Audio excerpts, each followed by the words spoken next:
என்னுடைய பெயர் சபேசன், ப்ரொஃபஸர் சபேசன். அண்ணாமலை பல்கலைக்கழகத்தில் பேராசிரியராகவும் பின்பு புலம் முதல்வராகவும் இருந்து பணியாற்றி இப்பொழுது ரிட்டையர்மெண்ட்டில் இருக்கிறேன். இப்பொழுது நிறைய வேதாந்தங்கள் கொஞ்சம் கொஞ்சமாக நிறைய படிக்க ஆரம்பிச்சிருக்கிறேன். ஐயாவுடைய லெக்சரை நிறைய கேட்டிருக்கிறேன். இன்று எனக்கு கொடுத்த டாபிக் விவேகம். ஐயா கிட்டத்தட்ட ரொம்ப நிறைய டச் பண்ணிட்டாங்க. அதில் இருந்தாலும் எனக்கு தெரிந்த விவேகம், அவருடைய ரூட்டு வேறு, கொஞ்சம் என்னுடைய ரூட்டில் கொஞ்சம் வித்தியாசமாக இருக்கும். அதை அது முறையாக நான் சொல்லிவிடுகிறேன். முன்னாடி ஒரு இன்ட்ரொடக்ஷன், ஒரு கடவுளுக்கு ஒரு நன்றி. எந்த பரம்பொருள் அறிவே வடிவாக உள்ளதோ, எங்கும் நிறைந்துள்ளதோ, எல்லா முகமாகவும் உள்ளதோ, எல்லா உயிர்களின் புத்தியாகிய குகையில் காட்சியாக விளங்குகிறதோ, எல்லா பொருள்களுக்கும் அப்பாற்பட்டதோ, எல்லாவற்றையும் அறிந்ததாய் உள்ளதோ, அந்த பரம்பொருளுக்கு என் முதல் வணக்கத்தை நான் தெரிவித்துக் கொள்கின்றேன். ஆச்சாரியனாகிய ஞானமாகிய ஓடத்தால் தான் கடக்க முடியும். பிறவிக்கடலின் மறுகரையை அடைவிப்பவன் ஆச்சாரியார் என்ற வேதமொழிக்கு ஏற்றவரும் நமது ஆச்சாரியனான சங்கரானந்தா அவர்களுக்கும் என்னுடைய நன்றியை தெரிவித்துக் கொள்கிறேன். அவருடைய பூர்வாசிரமம் மிகவும் சிறப்பாக இருந்தது. எனக்கு தெரியும், அவர் பேராசிரியராக இருந்தார். அப்பொழுதிருந்து எனக்கு கொஞ்சம் அவர்களுடைய தொடர்பு உண்டு, பரிச்சயம் உண்டு. நல்ல விஞ்ஞானி, நல்ல நாலெட்ஜபிள் பர்சன், நல்ல பாடகம் நடத்தக்கூடியவர். அந்த வழியிலே நானும் அவரும் இப்போ கடந்த பூர்வாசிரமத்திலே தொடர்பு இருந்தது. இந்த கூடியிருக்கக்கூடிய முயற்சிகளுக்கும் ஜிஞ்ஞாசுகளுக்கும் என்னுடைய அன்பு கலந்த மாலை வணக்கங்கள். மக்களுக்கு துன்பம் வர காரணமாக இருப்பது உடல். உடல் இல்லைன்னா துன்பம் வரப்போவதில்லை. இந்த உடல் இல்லாதவனுக்கு இன்ப துன்பங்கள் இல்லை. உடல் ஏன் வந்தது? அவரவர் செய்த புண்ணிய பாவச் செயல்களால் அது வந்தது. மனிதன் புண்ணிய பாவச் செயல்களை ஏன் செய்கின்றான்? ஆசையால் செய்கின்றான். அந்த ஆசை எப்படி உண்டாயிற்று? அபிமானத்தால் உண்டாயிற்று. அபிமானம் ஏன் உண்டாயிற்று? அவிவேகத்தால் உண்டாயிற்று. இந்த அவிவேகத்தால் தான் இது எல்லாமே உண்டாயிருக்கு. அவிவேகம் ஏன் தோன்றியது? அஞ்ஞானத்தால் தோன்றியது. அந்த அஞ்ஞானம் என்பது தன்னை அறிந்து கொள்ளாமை. அந்த அஞ்ஞானம் எப்படி உண்டாயிற்று என்று கூற முடியாது. அது ஒரு அனாதி. எப்பொழுது நமது ஜீவாத்மா பரமாத்மா எல்லாம் அனாதி என்று சொல்கின்றோமோ, அதேமாரி அது ஒரு அனாதி. அதாவது தோன்றிய செயலை சொல்ல முடியாது. அந்த நேரத்தில் அது அனாதி என்று சொல்கின்றோம். அந்த ஞானத்திற்கு எதிரானது. ஞானத்தினால் அழிந்து விடக்கூடியது அஞ்ஞானம். அவிவேகத்தால் அபிமானமும், அபிமானத்தால் ஆசையும், ஆசையால் செயல்களும், செயல்களால் உடலும், உடலால் துன்பமும் ஏற்படுகின்றன. இதற்கெல்லாம் இந்த அஞ்ஞானம் என்ற மெய்யறிவாளரால் கொஞ்சம் கொஞ்சமாக நாம் நீக்க முடியும் என்பது ஒரு விளக்கம். எனவே இது எல்லாத்துக்கும் காரணம் மெய்யறிவே காரணம். ஞானம் உண்டாக வழி வேண்டும், மெய்யறிவு தெரிய வேண்டும். இத்தகைய தத்துவ உபதேசத்தை இறைவர் தட்சிணாமூர்த்தி வடிவாய் இருந்து இந்த சனத்குமாரர்களுக்கு தெரிவித்தார். மௌனமே வடிவமாக இருந்து தெரிவித்தார். மௌனம் வியாக்கியானம். ஆனால் அது அவர்களுக்கு விளங்கிவிட்டது. ஏனென்றால் எல்லோரும் ஞானிகள். அந்த மௌனத்திலே பரிபாஷையிலே அவர்கள் விளங்கிவிட்டார்கள். ஆனால் நம்மை போல, என்னை போல இருக்கக்கூடிய அந்த ஞானத்தை வழங்க முடியவில்லை. மௌனமே பாஷையாக அறிய முடியவில்லை. ஆதலால் மக்களுடைய மெய்யறிவு உயர்வதற்காக நமது சங்கராச்சாரியார் பல நூல்களை அவர் எழுதியுள்ளார். அந்த நூல்களை இரண்டு வகையாக நாம் பிரிக்கலாம். ஒன்று பிரகரண நூல்கள் என்று நாம் பிரிக்கலாம். எல்லாருக்கும் தெரியும், படிச்சிருப்பேன். விவேகானந்த சூடாமணி, ஆத்மபோதம், தத்துவபோதம் எல்லாமே அந்த பிரகரண நூல்கள் தான். இதை தவிர அவர் எழுதிய பிரஸ்தானத்திரயத்திற்கு நிறைய பாஷ்யமும் எழுதியிருக்கின்றார். அவருடைய பாஷ்யம் இல்லாமல் இருந்தால் இந்த உபநிஷதங்களை அறிந்திருக்க முடியாது. நம்மளால் அந்த உபநிஷதமே புரிந்து கொள்ள முடியாது. அந்த பிரஸ்தானத்திரயங்களுக்கு பாஷ்யமும் எழுதியிருக்கின்றார். பிரஸ்தானத்திரயம்னா உங்களுக்கு எல்லாருக்குமே தெரியும். உபநிஷதங்கள், பகவத்கீதை, மற்றொன்று பிரம்மசூத்திரம். இந்த மூன்றும் பிரஸ்தானத்திரயங்கள். இந்த மூன்றும் பிரகரண நூல்களும் இருக்கின்றன. இதை தவிர்த்து சில நூல்களும் இருக்கின்றன. அந்த அஷ்டாவக்ர கீதை இருக்கிறது, யோக வசிஷ்டம் இருக்கிறது, நம்ம ஐயா சொன்னது திருஷ்ட விவேகம் எழுதிய வித்யாரண்யர் எழுதிய 2-3 நூல்கள்லாம் அப்புறம் அபாரமான நூல்கள் அவெல்லாம். அவ்வாறு அந்த நூல்களும் நமக்கு ஒரு சைடு ஹெல்ப்பாக நோட்ஸ் மாதிரி இருந்து ஹெல்ப் பண்ணி கொண்டிருக்கின்றன. இவ்வாறு இந்த முறையிலே நாம் இன்று சிந்திக்கலாம். முதலாவதாக வேகம் என்றால் என்ன அப்படிங்கிறத பார்க்கலாம். இந்த சாதன சதுஷ்டயத்தில் முதலாவதாக வரக்கூடியது வேகம் என்ற பகுத்தறிவாகும். அநேக ஜென்மங்களில் செய்யப்பட்ட ஈஸ்வர ஆராதனைகள், ஜபதவங்கள் மற்றும் விரத அனுஷ்டானங்கள், சேஸ்திரானதங்கள், சாது சேவைகள் மற்றும் பிற உயிர்களுக்கு சேவை ஆற்றுதல், நல்ல தெய்வீக பண்புகளை வளர்த்தல் முதலிய சத்கர்மங்களினால் பலனானவும் ஈஸ்வரனுடைய அனுக்கிரகத்தினாலும் மனிதனுக்கு அந்தக்கரணம் என்ற மனம் புத்தியானது சுத்தியை அடைகிறது. மனம் சுத்தி, புத்தி சுத்தியம் அடைகின்றது. சித்த சுத்தி என்று இதற்கு பெயர் என்று சொல்கின்றோம். மனிதனுக்கு வேகம் என்ற பகுத்தறிவும் இதனால் உண்டாகிறது. அதைத்தான் பகவத்கீதையிலே பார்க்கும் பொழுது கர்மங்களை செய்ய வேண்டும். நல்ல கர்மங்களை செய்யும் பொழுது ஆட்டோமேட்டிக்காக நமக்கு சுத்த சுத்தி கிடைக்கிறது. சித்த சுத்தி கிடைக்கும் பொழுது ஆட்டோமேட்டிக்காக அப்புறம் அடுத்ததுக்கு நீங்கள் போகலாம், ஞானத்திற்கு போகலாம், ஞான நிஷ்டை அடையலாம் என்ற ஒரு வரிசை கிரமம் அங்கே பகவத்கீதையிலையும் சொல்லப்பட்டிருக்கிறது. இதுதான் நம்மளுடைய வேதாந்தத்திலே இதுதான். முதல்ல கர்மம் செய்யும் பொழுது நிறைய உனக்கு சித்த சுத்தி அடையும், அதற்கு பிறகு ஞானத்திற்கு வா, ஞான நிஷ்டை உனக்கு கிடைக்கும், மோட்சம் அடையலாம் என்பது ஒரு வரிசை கிரமம். அதே மாதிரி இந்த வேகம் என்பது என்ன என்றது உங்களுக்கு இப்போ தெரிகிறது. இந்த பகுத்தறிவும் உலகிலே காணப்படக்கூடிய பகுத்தறிவும் ஒன்றல்ல. அது நம்ம நன்றாக உணர வேண்டும். உலகிலே பார்க்கும்போது என்னப்பா உனக்கு அறிவு இல்லையா அப்படின்னு கேட்குறாங்க. அந்த அறிவு இல்லை. பணம் எவ்வாறு சேர்க்கப்படுது, எப்படி நம்ம ரியல் எஸ்டேட்டில் எப்படி பணம் பண்ணலாம் அப்படிங்கிறது அது அந்த பகுத்தறிவு வேறு. ஆனால் இந்த பகுத்தறிவு என்பது வேகம் என்பது இது அர்த்தம் வேறு. அதை நன்றாக நாம் உணர்ந்து கொள்ள வேண்டும். இந்த விவேகம் எதற்கு பயன்படுகிறது என்றால் ஒன்லி அது நித்திய அனித்திய வஸ்துக்களையும், அடுத்ததாக தர்ம அதர்ம வேகத்தை உணர்வதற்காகவும், மற்றொன்று நாம் பார்க்கக்கூடிய இந்த ஆத்மானாத்ம விவேகத்தையும் அறியக்கூடியதற்காக பயன்படக்கூடிய விவேகம்தான் இது வேகம் என்று நாம் குறிக்கின்றோம். இதைத்தான் வேதாந்தத்திலே குறிக்கின்றோம். எவ்வாறு நம்ம வைராக்கியம் என்பது பற்றின்மையை குறிக்கின்றதோ அதே மாதிரி இதையும் நாம் இந்த விவேகத்தையும் நம்மளுடைய உலகியலிலே காணப்படக்கூடிய விவேகமும் வேறு. இந்த உலகியல் எல்லாம் பார்க்க வேண்டும், இந்த செயலை செய்ய வேண்டும். ரெண்டு ஃப்ரெண்டு கூப்பிட்றான், வாயா வெளில போயிட்டு வரலாங்கிறான். இது வேணுமா வேண்டாமா என்று நினைக்க கொடுத்து அதற்கு தகுந்த மாதிரி நம்மளுடைய டைரக்ஷனை மாற்றிக்கொள்ள வேண்டும். இதைத்தான் வேகம் என்று பொருள்பட கூறக்கூடும். இந்த வேகத்தில் ஐயா நிறைய தடவை சொல்லிட்டாங்க. நான் ஒரு 3 பிரிவுகளாக பிரிக்கிறேன். அதிலும் 2 ஒன்றாக அவர் சொல்லிவிட்டார். முதலாவதாக உள்ளது தர்ம அதர்ம விவேகம். இந்த புண்ணிய கர்ம அனுஷ்டானங்களால் உண்டான சித்த சுத்தியின் முதல் அடையாளம்தான் இந்த தர்மம் அதர்மம் என்ற வித்தியாசம், பகுத்தறிவாகும். இது ஒரு பகுத்தறிவு. இந்த அதர்மமான காரியங்களை தவிர்த்து தர்மமான காரியங்களால் ஈடுபடுவது முதல் விவேகம் என்று நாம் அழைக்க வேண்டும். இதற்கு ஈஸ்வர பக்தியும் சுவதர்ம அனுஷ்டானமும், காலையில் கூட சுவதர்ம அனுஷ்டானம் என்றால் வந்தது, இது முக்கியமான பொருளாகும். இது தர்ம அதர்ம விவேகத்தை நாம் முதலாக தெரிந்து கொள்ள வேண்டும். இதற்கு இதை நம்ம இது படிக்க வேண்டாம். இதுக்கு குருவை நாட வேண்டாம். இது தானாகவே செய்யக்கூடிய இது பூர்வ புண்ணிய கர்மங்கள் அனுஷ்டானங்களால் நாம் தானாகவே செய்யக்கூடியது. இதற்கு எந்தவித சித்தாந்த வேதாந்த நூல்களை கற்க வேண்டாம். அடுத்த ஸ்டெப்பில் பார்த்தோம்னா நித்திய அனித்திய விவேகம். இதைத்தான் நான் எப்பொழுதுமே இந்த நம்மளுடைய ஆணைக்கட்டி ஆசிரமத்துக்கெல்லாம் போகும்போது தயானந்த சரஸ்வதியுடைய அந்த ஸ்டாச்சு உள்ளே போனவங்களுக்கு தெரியும். போன உடனே நான் அதான் வேண்டிக்கிறது, அவற்றை சொல்லுயா நித்திய அனித்திய விவேகத்தை மட்டும் சொல்லுங்க அப்படின்னு புரிய வைக்கிறதுக்காக கேட்கறது. அதேமாதிரி இந்த நித்திய அனித்திய விவேகத்தை நாம் உணர வேண்டும். தர்ம அனுஷ்டானத்தினால் மனசுத்தி முதிர்ந்த நிலையில் உலகில் உள்ள வஸ்துக்களையும் இது நித்தியமானது சாஸ்திரமானது என்று பிரித்து அறிகின்ற இந்த விவேகமே வைராக்கியத்திற்கு ஆதாரமாக சொல்லப்படுகின்றது. இந்த விவேகம் இருந்தால் ஆட்டோமேட்டிக்காக வைராக்கியம் வந்து விடுகிறது. பிரம்மம் மட்டுமே நித்தியம் என்று நாம் அறிய உதவுகிறது. இதைத்தான் முடியுமாக உணவுகிறது. இதற்கு நாம் எந்த குருவை நாட வேண்டாம், சாஸ்திரமும் கேட்க வேண்டாம். இதற்கு தானாகவே வரக்கூடியது தர்ம அதர்ம விவேகமும் இந்த நித்திய அனித்திய விவேகமும் தானாகவே நமக்கு வரக்கூடியது.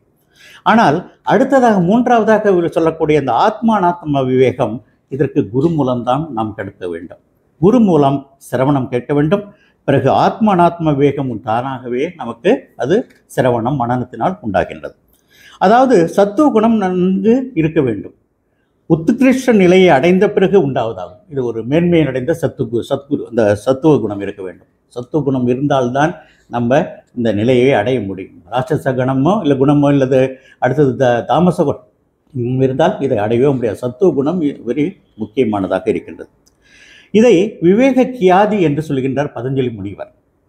இந்த வேதாந்த சிரவணம் செய்வதற்கு முன்பு முதலில் சொல்லப்பட்ட விவேகமே பரிணாமத்தை அடைந்து மனன காலத்தில் நேத்தி செய்வதற்கும் இறுதியில் நிதித்தியாசனத்தில் ஆத்மசௌரத்தையும் அவித்யாவையும் பிரித்தருகின்ற இந்த பர விவேகமாகவும் இது ஆகின்றது. இதுதான் விவேகமாக ஆகின்றது.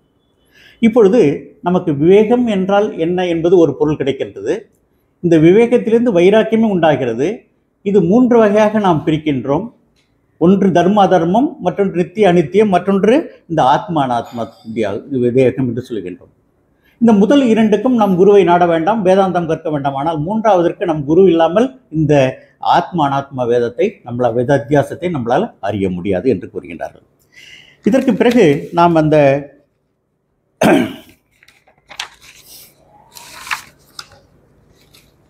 இந்த பிரகடன நூல்களிலும் கொஞ்சம் கொஞ்சமாக அந்த ஆத்மாக்களை பற்றி எப்படி பிரகடன நூல்களிலே கூறப்பட்டுள்ளது, நாம் ஆத்மாவை எவ்வாறு உணர்வலாம் அப்படிங்கிறது இந்த உபநிஷதங்களில் இருக்கின்றது.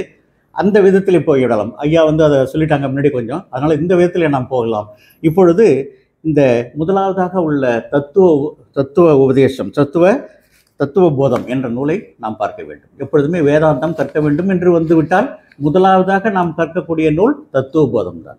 இது ரொம்ப அழகான நூல். இது சங்கராச்சாரியார் ரொம்ப அழகாக ஸ்பூன் ஸ்பீடிங் மாதிரி கொடுத்துருப்பாரு. ஒரு கொஸ்டின் அண்ட் ஆன்சர் மாதிரி அழகாக கொடுத்துருக்கிறார். சங்கராச்சாரியாருடைய இல்லை என்றால் இன்று வேதாந்தமும் இல்லை, இன்று இந்த தத்துவங்களை உபநிஷதங்களே நாம் படிக்க முடியாமல் ஆயிருக்கலாம். ஈவன் பகவத்கீதையே நாம் உணராமல் இருந்திருக்கலாம். அவ்வாறு அதையெல்லாம் வெளிக்கொணர்ந்து அவர் இந்த சின்ன ஒரு 32 வயசு 36 வயசுலேயே கொண்டாந்து இருக்கிறார்னா, 2 முறை இந்தியா ஃபுல்லாக முழுக்க அவர் போயிருக்கிறார் என்றால் அவருடைய முன்னோக்கமான ஒரு எண்ணங்களும் இருக்கிறது. தாய்க்கு சந்நியாசம் எடுத்து விட்டால் என்ற பூர்வ ஆசிரமத்துக்கு போகக்கூடாது என்ற ஒரு நியதி இருக்கிறது. ஆனால் அதை மீறியும் அவர் அங்கே சென்று ஒரு முன்னோடியாகவும் இருக்கின்றார். அவ்வாறு அவர் இல்லை என்றால் என்று நாம் வேதாந்தத்தில் இவர் வந்திருக்க முடியாது. அந்த முதலாவதாக உள்ள அந்த தத்துவபோதத்திலே பார்க்கும் பொழுது, வாசுதேவேந்திர யோகேந்திரம் நத்வா ஞானபிரதம் குரும் முமுட்சானாம் ஹிதார்த்தாய. இந்த முமுட்சானம் என்பது சொல்கிறேன் பொழுது தத்துவயோய அபிதிதியே என்று சொல்கின்றார். இது முதல் இன்ட்ரோடக்ஷனாக தத்துவபோதத்தில் இருக்கின்றது. ஞானத்தை வழங்குபவரும் குருவும் யோகிகளில் சிறந்தவருமான அந்த வாசுதேவேந்திரை வணங்கி மோட்சத்தில் அடைய கொண்ட மூச்சுக்களுக்காக இது சொல்கின்றார். மூச்சுக்கள் எண்ணம் இல்லை என்றால் வேகமும் தேவையில்லை, வைராக்கியமும் தேவையில்லை, சத் சப்தம் எல்லாமே தேவையில்லை. ஆனால் மூச்சுத்து குணம் எண்ணம் எப்பொழுதுமே நாம் இருந்து கொண்டே இருந்தால் தான் இதெல்லாம் உணர வேண்டும், அதெல்லாம் உணர முடியும். அதனால் நாம் மூச்சாக மாற வேண்டும், நான் மாற வேண்டும், நான் ஆக வேண்டும் என்ற ஒரு எண்ணம் விடாப்புடியாக இருக்க வேண்டும். அதைத்தான் சங்கராச்சாரியார் எல்லா இதுலையும் சொல்லிக்கிட்டே இருப்பார். எல்லா பிரகரண நூல்களிலும் நீ முமுட்சாகவே நினைத்து கொண்டிரு. அந்த எண்ணம் மாறிவிட்டால் இதெல்லாம் உள்ளே போகாது. அதனால் அந்த எண்ணம் இருந்தால்தான் நம்மளால் வைராக்கியமும் இருக்க முடியும், விவேகமும் அடைய முடியும். இவ்வாறு அந்த சாதன சதுஷ்டத்திலே மற்றொன்று நித்திய அனித்திய வஸ்து விவேகா என்னன்னு கேட்குறாரு. அந்த தத்துவபோதத்திலே நித்திய அனித்திய வஸ்து விவேகா அது என்ன அர்த்தம்பா அப்படின்னு அவர் கேட்கின்றார் ஒரு கேள்வி. இதற்கு நித்திய அனித்திய வஸ்து விவேகா நித்திய பொருளையும் அனித்திய பொருளையும் பகுத்தறியும் திறமையான விவேகம் என்றால் என்ன அப்படின்னு கேட்குறார் கொஸ்டின். அதற்கு இறந்த காலம், நிகழ்காலம், எதிர்காலம் என்னும் 3 காலங்களையும் கடந்து நிற்பது பிரம்மம். அதுவே நித்திய பொருள். மற்றவை அனைத்தும் கால வெள்ளத்தில் அடித்து செல்லப்படுபவை, அவைகள் அனித்தியமானவை என்று இந்த தத்துவபோதத்திலே கூறுகின்றார். அடுத்ததாக ஆத்மா சத்தியம் ததன்யத் சர்வம் மித்தியேதி என்ற ஒரு ஸ்லோகம் இருக்கின்றது. ஆத்மா உண்மையானது, அதை தவிர மற்ற அனைத்தும் மித்தியை என்றும் கூறுகின்றார். இத்தகைய நிச்சயமே தத்துவ விவேகமாகும். இதைத்தான் தத்துவ விவேகம் என்று சங்கராச்சாரியார் குறிப்பிடுகின்றார். இந்த ஞானத்தை அறிவதற்கு உள்ளது சாதனம் என்று கூறுகின்றோம். ஒரு கயிற்றின் மேலே அஞ்ஞானத்தால் பாம்பு தோன்றுகின்றது. ஐயா சொன்னாங்க, அதற்கு அத்தியாரோபம் என்று சொல்கின்றோம். கயிற்றை பற்றிய ஞானம் ஏற்பட்டவுடன் பாம்பு மறைந்து விடுகிறது. அதிர்ஷ்டமான அந்த கயிறு தெரிகின்றது என்று கூறுகின்றார். அதாவது அதுதான் அந்த ஈசாவாசியத்திலே ஈசாவாஸ்யம் இதம் சர்வம் முதல் வரி அதான் பாடலே பாடியிருப்பார். அந்த ஈசாவாஸ்யம் இதம் சர்வம் எல்லாமே பார்த்தீங்கன்னா அந்த இறைவனுடைய இதாக இருக்கிறது அப்படின்னு சொல்லுவார். அவர் எப்பொழுது அந்த நமக்கு அந்த பாம்பு மேலே இது கயிறு மேலே பாம்பு இருக்குங்கிற அந்த இது தெரிஞ்ச உடனேவே ஆட்டோமேட்டிக்காக நமக்கு அது கயிறு என்பது புலப்படுகிறது. அதே மாதிரி தான் அந்த மாயை என்பதும் பிரம்மன் என்பதையும் நாம் உணர கற்றுக்கொண்டால் அந்த மாயையை நீக்கிவிட்டால் பிரம்மம் என்று நாம் அதை உணரலாம். அதே போன்றுதான் ஞானம் ஏற்பட்டவுடன் இது மறைந்து அதிஷ்டானமான அந்த ஆத்மா மட்டுமே நமக்கு பிரகாசிக்கின்றது. இது ஆத்ம போதத்திலே இது தத்துவ போதத்திலே இவ்வாறு கூறுகின்றார். கொஞ்சம் கொஞ்சமாக நம்ம எல்லாத்தையுமே நான் அதை எடுக்கல, ஏன்னா நிறைய சொல்ல முடியாதுங்கிறதுக்காக ஆத்ம போதத்திலே கொஞ்சம் சில வரிகளை அவர் குறிப்பிடுகின்றார். அஞ்ஞான கலுஷம் ஞான பிரஸ்பியாஸ் நிர்மலம் கிருத்வா ஞானம் ஸ்வயம் நசயே ஜலம் கத கரணேவத் என்று ஒரு அடுத்த சூத்திரம் ஒன்று இருக்கின்றது. இது அறியாமை என்கின்ற கரைப்பட்ட ஜீவனை ஞானமானது அப்பியாசத்தால் சுத்தம் செய்துவிட்டு தானும் அகன்று விடுகின்றது. இது ஒரு முக்கியமான கருத்து. இது அறியாமை என்கின்ற கரைப்பட்ட ஜீவனை ஞானமானது அப்பியாசத்தால், அந்த வைராக்கியம் எப்பொழுது அதில் பதஞ்சலியுடைய யோகத்தில் உங்களுக்கு இதில் வரும், வைராக்கியத்தில் காலையில் பேசினாங்க வைராக்கியத்தில், அந்த வைராக்கியம் என்ற குணத்தை அப்பியாசம் பண்ணிக்கொண்டே இருக்க வேண்டும். அப்பொழுதுதான் அந்த யோகமும் நிலைத்து நிற்பது என்பது பதஞ்சலியுடைய சூத்திரத்திலே பார்க்கலாம். முதல் இந்த சாதனா பாகத்திலே பார்க்கலாம், சமாதி பாகத்தில் பார்க்கலாம். அவ்வாறு அந்த அப்பியாசம் இருந்து கொண்டே இருக்க வேண்டும். நம்ம இப்போ முமுட்சுவாக மட்டும் இருந்தால் போகாது, அதற்காக நாம் தினமும் அப்பியாசம் செய்ய வேண்டும். வேதாந்தங்களை கற்றுக்கொண்டால் மட்டும் நமக்கு ஞானம் கிடைத்து விடாது, அதற்காக அப்பியாசம் தினமும் செய்ய வேண்டும். எப்படி அப்பியாசம் செய்வது? ஐயா அம்மா சொன்ன மாதிரி தினம் தினம் அவர்கள் இருக்கிறார்கள், அந்த தியானம் பண்ணுகிறார்கள். தியானம் பண்ணும்போது ஓம் ஓம் ஓம் சொல்லி கொண்டிருக்கின்றார்கள். அந்த ஓம் பிரணவம் மிக முக்கியமானது. ஏனென்றால் நம்மளுடைய மனதிற்குள்ளாரே நிறைய வாசனைகள், தேவையில்லாத வாசனைகள் இருக்கின்றன. அந்த வாசனைகளை ஒரே நாளில் நம்மளால் தள்ள முடியாது. கொஞ்சம் கொஞ்சமாக எப்படி பண்ணணும்? இந்த ஓம் மந்திரத்தை சொல்லி சொல்லியே அந்த பழைய வாசனைகளை கொஞ்சம் கொஞ்சமாக நாம் நீக்கிவிடலாம். நீக்கிவிட்டால் நம் மனம் சுத்தமான ஆடுகிறது. அப்பொழுது ஆத்மாவையோ அல்லது ஞானம் பெறுவதற்கோ அது மிக சுலபமாகவும் இருக்கும். அதனால் அந்த அப்பியாசம் என்ற ஒரு இது மிக முக்கியமாக இருக்கின்றது. இவ்வாறு அது தேத்தாங்கோட்டையை பார்க்கின்றோம். தேத்தாங்கோட்டையை தண்ணியில் போட்டோம்னா தண்ணி சுத்தமாகிடுது. அது தேத்தாங்கோட்டை திரும்பி தண்ணியிலே மறைஞ்சு விடுகிறது. அதே மாதிரி தான் நீங்கள் நூல்களை நிறையாக கற்க வேண்டும் என்ற இது தேவையில்லாத அகங்காரம் தான் ஏற்படும். எவ்வளவு அளவு நூல்களை கற்றுவிட்டு நீங்கள் தெளிவு எப்படி ஏற்படுகிறதோ, ஞானம் கிடைத்து விடுகிறதோ, அதோட நூல்களை கற்காதீர்கள். அது பக்கமே போக வேண்டாம். அதுக்கு பிறகு நூல்களை கற்க வேண்டாம். அவ்வாறு நூல்களை கற்றால் தேவையில்லாமல் அந்த அகங்காரமும் தேவையில்லாமல் ஆணவம் தான் ஏற்படும். நிறைய கற்றுக்கிட்டால் நம்ம நிறைய வாக்குவாதம் பண்ணலாம். அதே மாதிரி தான் அந்த சதாசிவ பிரமேந்திரர், அவர் மைசூரில் போயிட்டு, அவர் நல்ல ஞானி தான். மைசூரில் போயிட்டு அங்கே மகாராஜா கிட்ட இருந்தார்.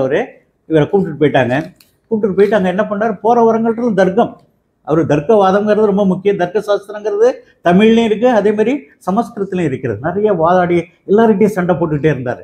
ஆணவ மலம் ஏனென்றால் நன்றாக கற்றுவிட்டார்.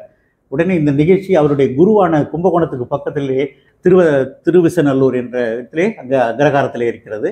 அவருடைய குருவுக்கு இது காது கிடைக்கிறது. அவனை வர சொல் என்று யாரோ சொல்லி அனுப்பி விடுகிறார்.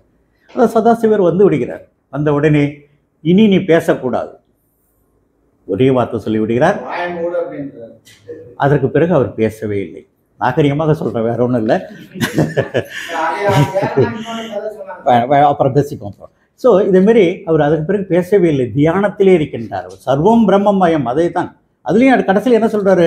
தியானம் தியானம் என்று தான் முடிக்கின்றார். அதனால் அந்த தியானம் பண்ண ஆட்டோமேட்டிக்காக அந்த ஞானம் கிடைத்து விடும் என்று சொல்கின்றார்கள். அதே மாதிரி என்னென்னா, அந்த தீத்தாங்கொட்டை மாதிரி எப்போ ஞானம் கிடைக்கிறது, தண்ணி தெளிவாகிடுதோ தீத்தாங்கொட்டையும் மறைஞ்சிடணும். அதுக்கு பிறகு நம்ம எந்த நூல்களையும் கற்க வேண்டாம். 18வது ஸ்லோகத்திலே இந்த ஆத்ம போதத்திலே ஆத்ம அனாத்மா வேகத்தை பற்றி அழகாக சொல்கின்றார். தேகேந்திரிய மனோபுத்தி பரப்பிரதியோ விலட்சணம் தத் விருத்தி சாட்சமை வித்யாத் ஆத்மானம் ராஜ வசதா என்று ஒரு ஸ்லோகம் இருக்கின்றது. இந்த சமஸ்கிருதம் நம்ம கொஞ்சம் கற்றுக்கிட்டால் எல்லாருக்குமே இளமையாக இருக்கிறவங்க கற்றுக்கலாம். எனக்கு ரொம்ப நாளாக இந்த ஒரு வருத்தம், சமஸ்கிருதம் கற்றுக்கலையே தெரியலையே. ஏனென்றால் முதலாவதாக ரிஷிகேஷில் போய் ஒரு 2 மாதம் இந்த டிவைன் லைஃப் சொசைட்டியில் வேதாந்தம் கற்றுக்கொண்டேன். அப்பொழுது ஆங்கிலத்தில் நடத்தினார்கள், அதுக்கு பரீட்சையெல்லாம் உண்டு. அப்போ சமஸ்கிருதம் நமக்கு சுத்தமாக தமிழ்காரங்களுக்கு சுத்தமாக ஒரு வார்த்தை கூட தெரியாது. ஏன்னா அவன் ஹிந்திக்காரன் அந்த லெட்டர் படிச்சிருவான். அப்போ எனக்கு மனசுக்குள்ளாரே ஒரு விகாரம் இருந்து கொண்டே இருந்தது. என்னடா அது இவ்வளோ தூரம் படித்திருக்கும் படிக்கலையேன்ட்டு 3 மாதம் போய் ஒரு ட்ரைனிங் கோர்ஸில் போய் சமஸ்கிருதத்தை படிப்பதற்காக கற்றுக்கொண்டேன், எழுத கற்றுக்கொண்டேன். அதற்கு பரீட்சையும் பாஸ் பண்ணிவிட்டேன். இவ்வாறு ஒரு ப்ரிலிமினரியா நீங்களாம் சின்ன வயசில் இருக்கிறவங்களாம் நிறைய படிக்கலாம். இந்த சமஸ்கிருதம் இருந்தால் தான் நமக்கு வேதாந்தம் முழுமையாக கற்றுக்கொள்ள முடியும், முழுமையாக நாமளே நம்ம மனதில் உணர முடியும். தமிழில் நிறைய இருக்குது புக்கு. தமிழில் இருக்கும்போது அவரவர்களுடைய எண்ணங்கள் அங்கே உள்ளே வந்திருக்கும். ஆனால் இந்த முழுமையான அந்த சமஸ்கிருத வார்த்தைகளை நாம் உணரும்போது நமக்கு இன்னும் கொஞ்சம் அது பரிச்சயமாக கிடைக்கும். ஆத்மாவை தேகம், இந்திரியம், மனம், புத்தி முதலியவைகளை காட்டிலும் வேறுபட்டனவாகவும் அரசன் போல அவைகளை காரியங்களை நேராக பார்க்கின்றதாகவும் அது தெரிந்து கொள்ள வேண்டும் என்று குறிப்பிடுகின்றார் இந்த தத்துவபோதத்திலே. அடுத்ததாக மற்றொரு சங்கராச்சாரியரின் நூல், மிக அருமையான ஒரு பிரகரணம், அபரோட்ச அனுபதி. அப்போ அபரோட்ச அனுபதி என்று சொன்னார்கள் அவர். ஆத்மாவானது சுய ஒளி உடையதால் அனைத்தையும் விளக்கி காட்டி தருவதாக உள்ளது. விளக்கி காட்டுவனை எப்படிப்பட்டதாக இருந்தாலும் ஆத்மா அதனால் அசுத்தம் அடைவதில்லை என்றும் கூறுகின்றார் இந்த அபரோட்ச அனுபதியிலே. நல்ல அழகான ஸ்லோகங்கள். இதுலேயும் இது கிட்டத்தட்ட தத்துவபோகம் மாதிரி அதே கொஞ்சம் ரெப்டிஷனாக இருக்கும், கொஞ்சம் வித்தியாசமாக இருக்கும். அதில் பொருள்களை விளக்கி காட்டி தானும் விளங்கி கொண்டிருக்கும் இந்த ஆத்ம பிரகாசமானது தீ முதலிய ஒளிவிடும் பொருள்களிலிருந்து வித்தியாசமாக இருக்கின்றது. அது கிடையாது, நெருப்பு இது மாதிரி அது ஒரு ஒளி கிடையாது. ஆனால் இது இரவிலும் தெரியும், ஆத்மா இரவிலும் உணரக்கூடியதாக இருக்கும். தீ முதலிய ஒளிவிடும் பொருள்கள் ஒளிக்கு வரம்பு உண்டு, இருட்டில் அவை தெரிப்பதில்லை.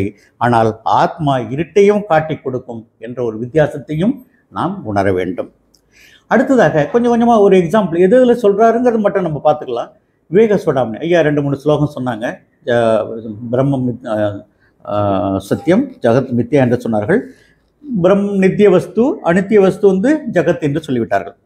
அடுத்ததாக இன்னொரு இதில் வந்து பார்த்தீங்கன்னா, இந்த அறிவாளியால் பந்தத்திலிருந்து விடுதலை அடைவதற்காக ஆத்மாவுக்கும் அனாத்மாவுக்கும் இடையே உள்ள வேற்றுமையை பகுத்து உணர செய்ய பட வேண்டும். தன்னை சச்சிதானந்த வடிவாக அவன் அறிந்து அவ்வறிவால் ஆனந்தத்தை அனுபவிப்பவனாகவும் அவன் இருக்கின்றான் என்று ஒரு ஸ்லோகத்திலே விவேக சூடாமணி அருமையான ஒரு பிரகரணம். அது வந்து நிறைய பேருக்கு நிறைய டவுட் சொல்லுவாங்க. சங்கராச்சாரியரே எழுதிய நூல் அது. வேற ஒன்றும் சில பேர் சில டவுட்டில் சொல்லுவாங்க, இது இல்லை அவருக்கு பிறகு வந்தது அப்படிம்பாங்க. ஆனால் சங்கராச்சாரியர் எழுதிய இந்த நூல் வந்து விவேக சூடாமணி. அதேமாரி மற்றொரு நம்ம இந்த காலையிலே படக்கூடிய ஒரு நூல் ஒரு இது இருக்கும், அதில் நிறைய பேர் அடிஷ்னாக இருக்கும். அது என்னன்னு சொல்கிறேன் அவங்களுக்கு. ஸோ இதேமாரி இன்னொரு ஸ்லோகத்தில் 153வது ஸ்லோகத்திலே விவேக சூடாமணியிலே ஊகை புல்லிலிருந்து ஈர்க்கை பில்லை பிரித்து எடுக்குற மாதிரி அந்த விஷய கூட்டத்தின் இன்று உள்ளுரைவதும் பற்றற்றும் செயலற்றும் ஆகிய அந்த ஆத்மாவை பிரித்து அதில் அனைத்தையும் நாம் ஒடுங்க செய்து அதன் வடிவாக தன்னில் எவன் ஒத்தவன் நிலை பெற்றிருக்கின்றானோ அவன் முக்தி அடைகின்றான் என்று கூறுகின்றார். இந்த பில்லை எப்படி ஈர்க்கும் பில்லை தனியாக பிரித்து எடுக்கிற மாதிரி இந்த உலகத்தில் உள்ள பற்றற்றதும் செயலற்றதுமான அந்த ஆத்மாவை பிரித்து, அந்த ஆத்மாவை நம்ம பிரித்து எடுக்க உணர வேண்டும். அந்த ஆமாம், அது ஒரு இந்த விளக்கமாத்த பில்லு தான். அந்த ஈர்க்கும் பில்லு இருக்குல்ல, பில்லு தெற்ப இல்லை, அது நம்ம ஈர்க்கு விளக்குமாறு கூட்டுறோம் இல்லையா, 2 விளக்குமாறு இருக்கு இல்லையா, அது ஈர்க்குன்னு சொல்லுவாங்க. அவ்வாறு அதேமாரி நாம் ஆத்மாவை உணர்ந்து அதில் நிலைநிறுத்த வேண்டும் என்று கூறுகின்றார்கள். அவங்க சொன்ன மாதிரி கொஞ்சம் கொஞ்சமாக எனக்கு கூட நம்மளால பார்த்துட்டு இருக்கோம், இருந்தாலும் நிறைய பற்றுதல் இருக்கிறதுனால அதுமாரி உள்ள சீக்கிரம் வர முடியலன்னு நினைக்கிறேன். இவ்வாறு அந்த அருமையான அந்த தத்துவபோதத்திலையும் சங்கராச்சாரியார் கூறுகின்றார். மற்றொன்று அஷ்டாவக்கர கீதை. நிறைய பேர் படிச்சிருப்பீங்க இந்த கதையை, அற்புதமான அஷ்டாவக்கர கீதை. இது ஏன் அவருக்கு அஷ்டாவக்கரன்னு வந்ததுன்னு தெரியும். அவர் இதில் இருக்கும்போதே, அந்த கர்ப்பத்தில் இருக்கும்போதே அவங்க அப்பா வந்து ஸ்லோகத்தை தப்பாக சொல்லுவார். இவர் உடனே அங்கேருந்து கரெக்ட் பண்ணுவார். என்னது தப்பு, நீ இந்த ஸ்லோகம் தப்பு அப்படிம்பார். சின்ன வயசில் எனக்கு ஞாபகம் வருது. உடனே எங்கள் 4வது 5வது படிக்கும்போது எங்கள் அப்பா திருவாசகத்தை படிக்க சொல்லுவாங்க. இந்த காலையில் மார்கழி மாதம் இல்லையப்பா, இந்த திருவம்பாவே படிடாம்பாங்க. அது ஒரு புஸ்தகம், பழைய காலத்து புஸ்தகம், அந்த கூட்டு எழுத்தாக இருக்கும். அந்த வயசில் 6ஆம் கிளாஸ் 5ஆம் கிளாஸில் நமக்கு ஒன்றும் தப்பாக படிச்சிருவேன். உடனே அவங்க மூச்சுக்கிட்டே இருந்து திருத்துவாங்க. அதேமாரி இந்த அஷ்டாவக்கரர் என்ன பண்ணுவார், அப்பாவை திருத்திடுவார். திருத்தின உடனே அவருக்கு கோபம் வந்துடும். என்னடா நீ இது மாதிரி என்ன திருத்துருவான், நீ அஷ்டம் 8 கோணலாக குழந்தை பிறக்கணும் போடா அப்படின்னு சாபம் கொடுத்து விடுகிறார். அந்த குழந்தை வந்து அதேமாரி 8 கோணலாக பிறந்து விடுகிறது. அதுதான் நம்ம அஷ்டாவக்கரர் என்று சொல்லுகின்றோம். அந்த அப்பாக்காரர் ஒரு ஜனகருடைய இதுக்கு அரண்மனைக்கு போய் அங்கே ஒரு பெரிய ஒருத்தன் வாது கூப்பிடுவோம், எல்லாரையும் கூப்பிட்டுட்டு தோத்துட்டானா அவங்கள கிண்டல் பண்ணி அனுப்புறது, ஏதாவது திட்டி அனுப்புறது. அதேமாரி அஷ்டாவக்கருடைய அப்பாவும் அங்கே போனார். போயிட்டு அங்கே வாதத்தில் ஏற்படும் போது அப்பா தோத்துடுறாரு. அவரை கிண்டல் பண்ணி அங்கே இருக்கிறவன் அனுப்பி விட்டார். அனுப்பின உடனே இந்த அஷ்டாவகர் இதை கேள்விப்பட்ட சின்ன பையன் அவர், அப்போ 12 வயசு 13 வயசு தான் இருக்கும். கேட்டுப்பட்டு அவர் என்ன பண்ணுறாரு, நான் போகிறேன்னு சொல்லிட்டு தனியாக போயிடுறாரு. யார்கிட்டையும் அப்பாக்கிட்டையும் சொல்கிறதில்ல, தன்னுடைய மாமா ஒருத்தர் இட்டுட்டு போயிட்டார், தாய் மாமாவை அழைச்சிட்டு போய் அங்கே வாதத்தை கூப்பிட்றாரு. யார்ப்பா அப்படிங்கிற இந்த மாதிரி வாதனோடனே அங்கே உடனே அனுப்பிடுறாங்க. உடனே அந்த வாதத்திலே அஷ்டகாரமாக ஜெயிக்கிறார் அவர். அவருக்கு ஜனக்கு நிறைய பரிசை கொடுத்து அனுப்புகின்றார். இவ்வாறு அவர் இதுதான் அந்த ஆத்ம இந்த வேதாந்தங்களிலே உள்ள உண்மையான கருத்துக்களுடைய டவுட்டெல்லாம் விளக்குகின்றார், ஜனகருக்கு விளக்குகின்றார். அதில் 1-2 பார்ப்போம். அஷ்டாவகருக்கு அதை படிச்சுன்னா நல்லா படிங்க. ஐயா கூட எழுதிக்கிறார் புக்கு, நம்மளுடைய சங்கரானந்த அந்த புக்கு. அந்த புக்கு அற்புதமான புக்கு, அது பார்த்தேன். அவ்வாறு ஜனகர் ஒரு முமுட்சா, அவர் ஒரு ஜிஞ்ஞாசு. அவர் அஷ்டாவகரிடம் 3 கேள்விகளை கேட்கின்றார். ஞானம் என்றால் என்ன அப்படின்னு கேட்குறார். இந்த 3 கேள்வி தான் அவருக்கு. அதை பெறுவது எப்படி, 1. 2வது முக்தி பெறுவது எப்படி என்று கேட்கின்றார். வைராக்கியம் என்னும் பற்றின்மையை அடைவது எப்படின்னு கேட்கிறார். 3 கொஸ்டின் தான். அதை யாரும் சொல்ல முடியல, இவர் அழகாக அதை சொல்லிவிடுகிறார்.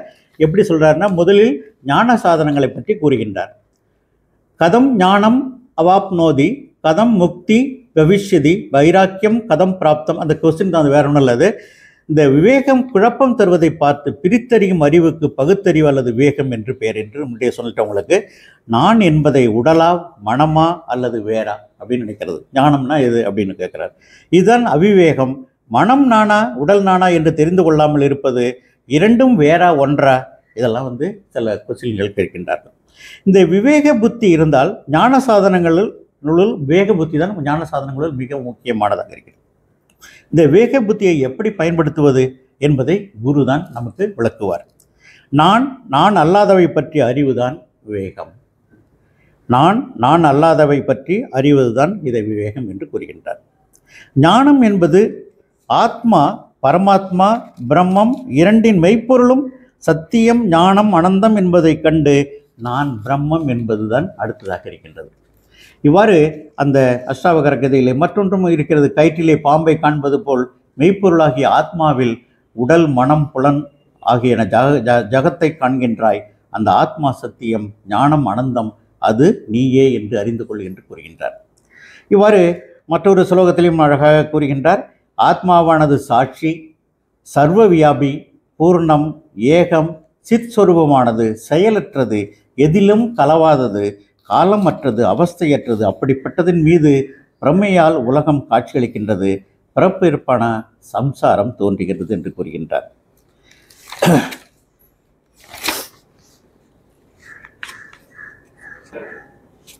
இவ்வாறு மற்றொருலே சீதாபாசன், ஐயா சொன்ன மாதிரி கொஸ்டின் கேட்டிருந்தாரு.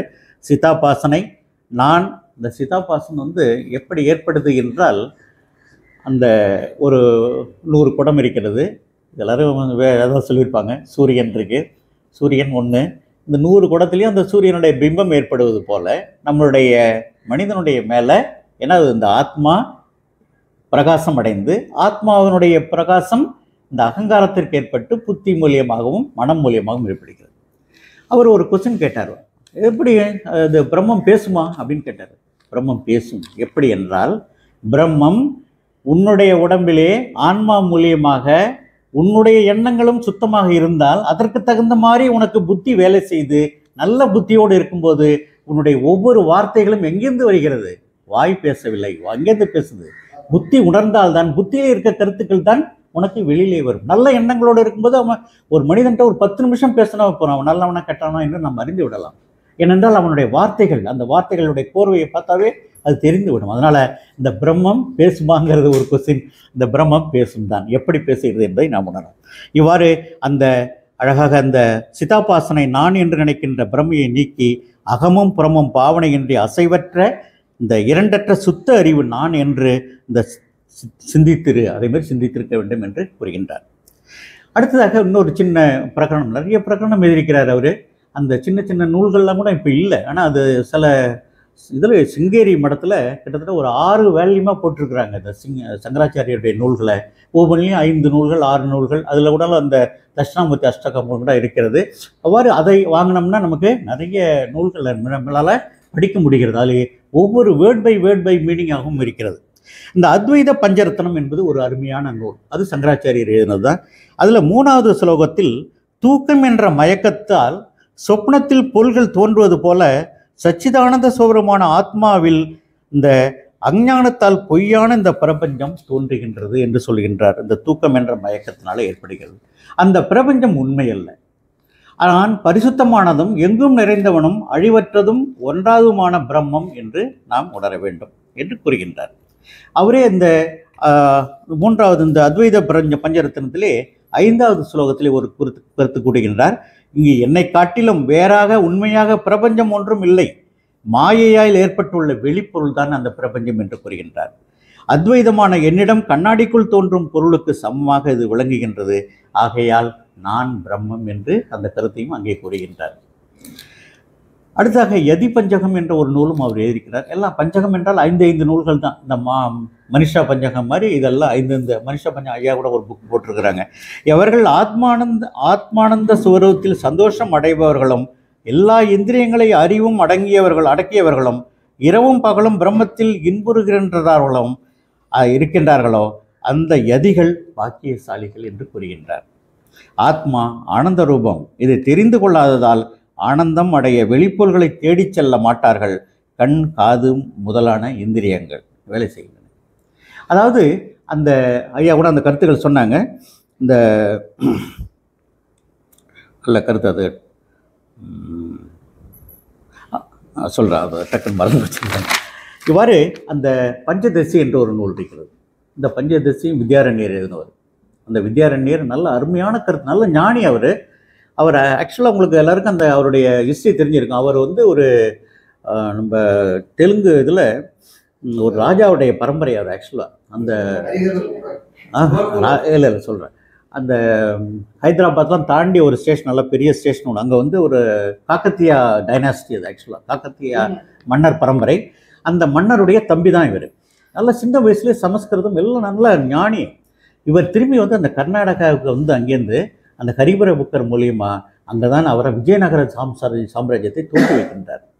அப்புறம் அந்த விஜய சாம்ராஜ்யத்தை தோற்றி வைத்துவிட்டு கிருஷ்ணதேவராயெல்லாம் வந்துடுவார். அந்த காலத்தில் அப்போ பெரிய டைனாஸ்டி அது. இன்றும் போனாலும் அந்த கம்பியை பார்த்தீங்கன்னா அவ்வளோ அழகான, அதேமாரி ஊர் எங்கேயுமே நம்ம இந்தியாவிலே கிடையாது. அவ்வளோ ஒரு கிருஷ்ணன் கோயில் இருக்கிறது.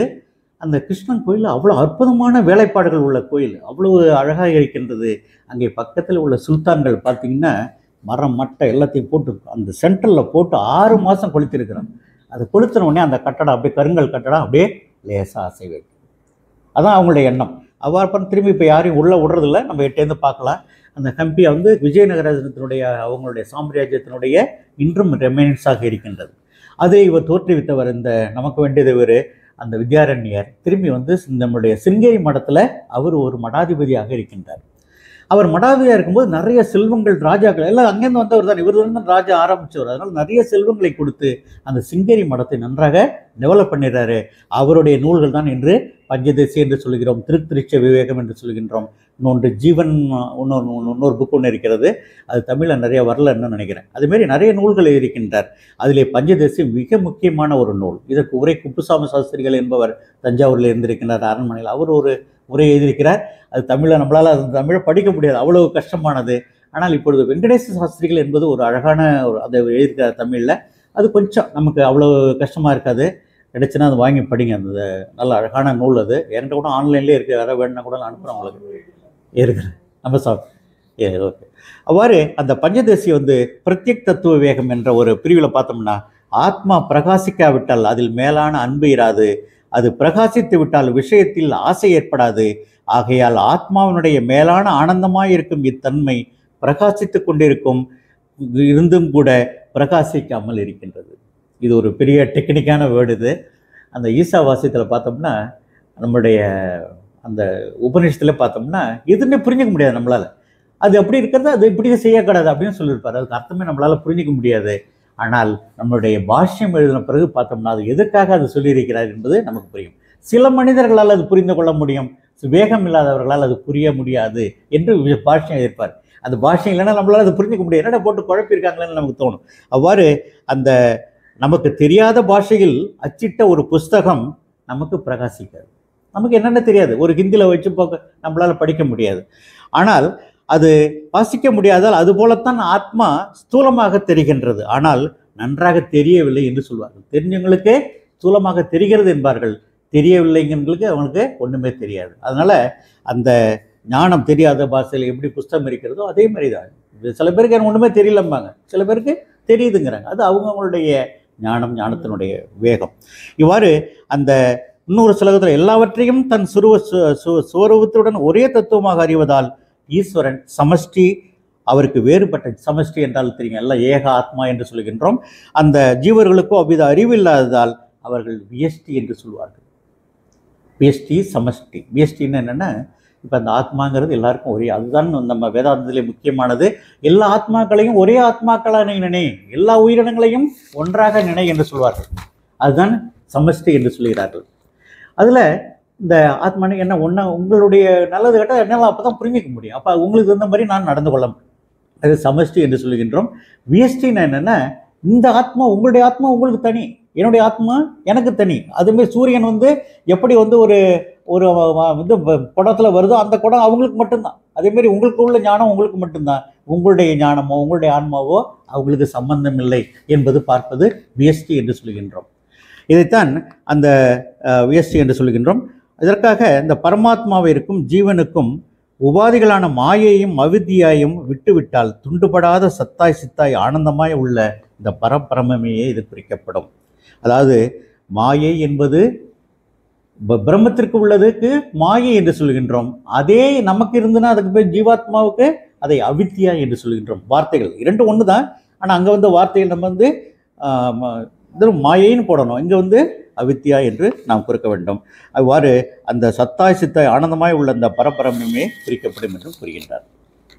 இருக்கும் தன்மை இல்லாத்தன்மை என்பது பிரித்தறிவது இப்போது எடுத்துக்கொண்டால் அதையே நாம் விசாரிக்க வேண்டும். ஒரு பருத்தியை விட்டு நூலுக்கு தனி இருப்பு இல்லை, நூலுக்கு பருத்தி தான். அதேமாரி அந்த பருத்தியை விட்டு துணிக்கும் வேறு துணியிலையும் பருத்தி தான் இருக்கிறது. என்ற சந்தர்ப்பத்தில் நூல் நீளமாக இருக்கிறதே அல்லது துணி சதுர வடிவமாக இருக்கிறதே என்பது பிரகிருதம் அல்ல, இது பரகிருதம் என்று கூறுகின்றார், அல்ல என்று கூறுகின்றார்.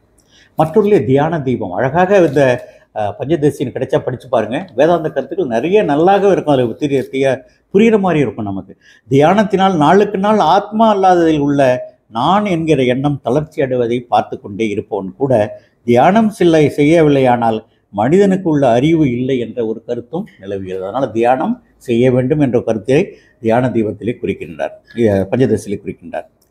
மற்றொன்று இதில் கொஞ்சம் நிறையா இருக்குது. அதில் கிட்டத்தட்ட 400-300 மேலே இருக்கிறது. அந்த மொத்தம் அதில் 11 அத்தியாயம் இல்லை, 15 அத்தியாயம். அதில் ஒரு அத்தியாயம் ஒரே மாதிரியாக இருக்கும். ஆமாம், 15 அத்தியாயம். அதில் 4-5 ஒன்றா இருக்கும். அதனால் அது ஒன்றுன்னு வச்சுப்பாங்க சமயத்தில். அப்போ 10 + 1 11 ஆகும் சில பேர் கருதுகிறாங்க. அதில் நல்ல அருமையான கருத்துக்கள் இருக்கின்றன. அத்வைத அனுபூதி இது ஒரு நூல். இது பிரமேயம் முதலியவற்றிற்கு சுயம் பிரகாசம் இல்லை. எவ்வாறு சூரியனது பிரகாசத்தினால் குடம் முதலியவை பிரகாசம் உடையவை போலவே இருக்கின்றனவோ அவ்விதவே இந்த பிரமேயம் என்றும் கூறுகின்றார்கள். இவ்வாறு இந்த ஜீவாத்மா பரமாத்மா வேகம், இது ஒரு வேகம் என்று கூறுகின்றார்கள். ஜீவாத்மா எப்பொழுதும் பரமாத்மாவே தான், பரமாத்மா எப்பொழுதும் ஜீவனே. எவன் இந்த ஜீவாத்மா பரமாத்மா இருவர்களுக்கும் அபேதத்தை அறிகின்றானோ அவன் ஆத்மாவை அறிந்தவன். அபேதம் என்றால், வேதம் என்றால் வித்தியாசம், அபேதம் என்றால் வித்தியாசம் இல்லை, ஆப்போசிட். அசிங்கம்னா அது நம்ம சொல்கிறோம் இல்லையா, இந்த அபேதம்ங்கிறது வேதம் இல்லாத தன்மை அறிகின்றானோ அவன் ஆத்மாவை அறிகின்றான், மற்றவன் ஆத்ம ஞானியாக ஆக மாட்டான் என்று கருத்தும் கூறுகின்றது. ஹம்சம்தான் பாலையும் நீரையும் பிரித்து எடுக்கக்கூடியது, அன்னம். ஹம்சம்னா அன்னம் என்று சொல்கின்றோம். அனாத்மாவையும் ஆத்மாவையும் பிரித்து தெரிந்து கொள்வான் அவன்தான் என்றும் கூறுகின்றார். இவ்வாறு அந்த விவேகத்தினால் நம்ம கொஞ்சம் கொஞ்சமாக உள்ளே போகிறோம், வேற ஒன்றும் இல்லை. அந்த விவேகத்தினால ஆத்மா அனாத்மா விவேகத்தின் மூலியமாக எவ்வாறு நம்ம ஆத்மாவை உணர முடியும், அந்த ஆத்மாவை உணர்ந்து எவ்வாறு நம்ம அதை செயல்படுத்த முடியும் என்ற ஒரு கருத்தை கூறுவதற்காகத்தான் நான் டைரக்ஷன் உங்களுக்கு கொஞ்சம் வித்தியாசமாக போய்விட்டேன், வேற ஒன்றும் இல்லை. இவ்வாறு அந்த சுவாத்மா பிரகாசிகா என்ற ஒரு கிரந்தமும் அவர் எழுதியிருக்கின்றார். சங்கராச்சாரியார் நிறைய கிரந்தம் எழுதியிருக்கிறார். எவ்வளோ இந்த வயசுள்ள அவ்வளோ எழுத முடியுமா? 2 தடவை இந்தியா ஃபுல்லாக கால்நடையாக போக முடியுமா? இவ்வளவு சிஷ்யர்கள் 4 மடங்களை தோற்றுவித்தார். கிழக்கு 1, மேற்கு 1, வடக்க 1.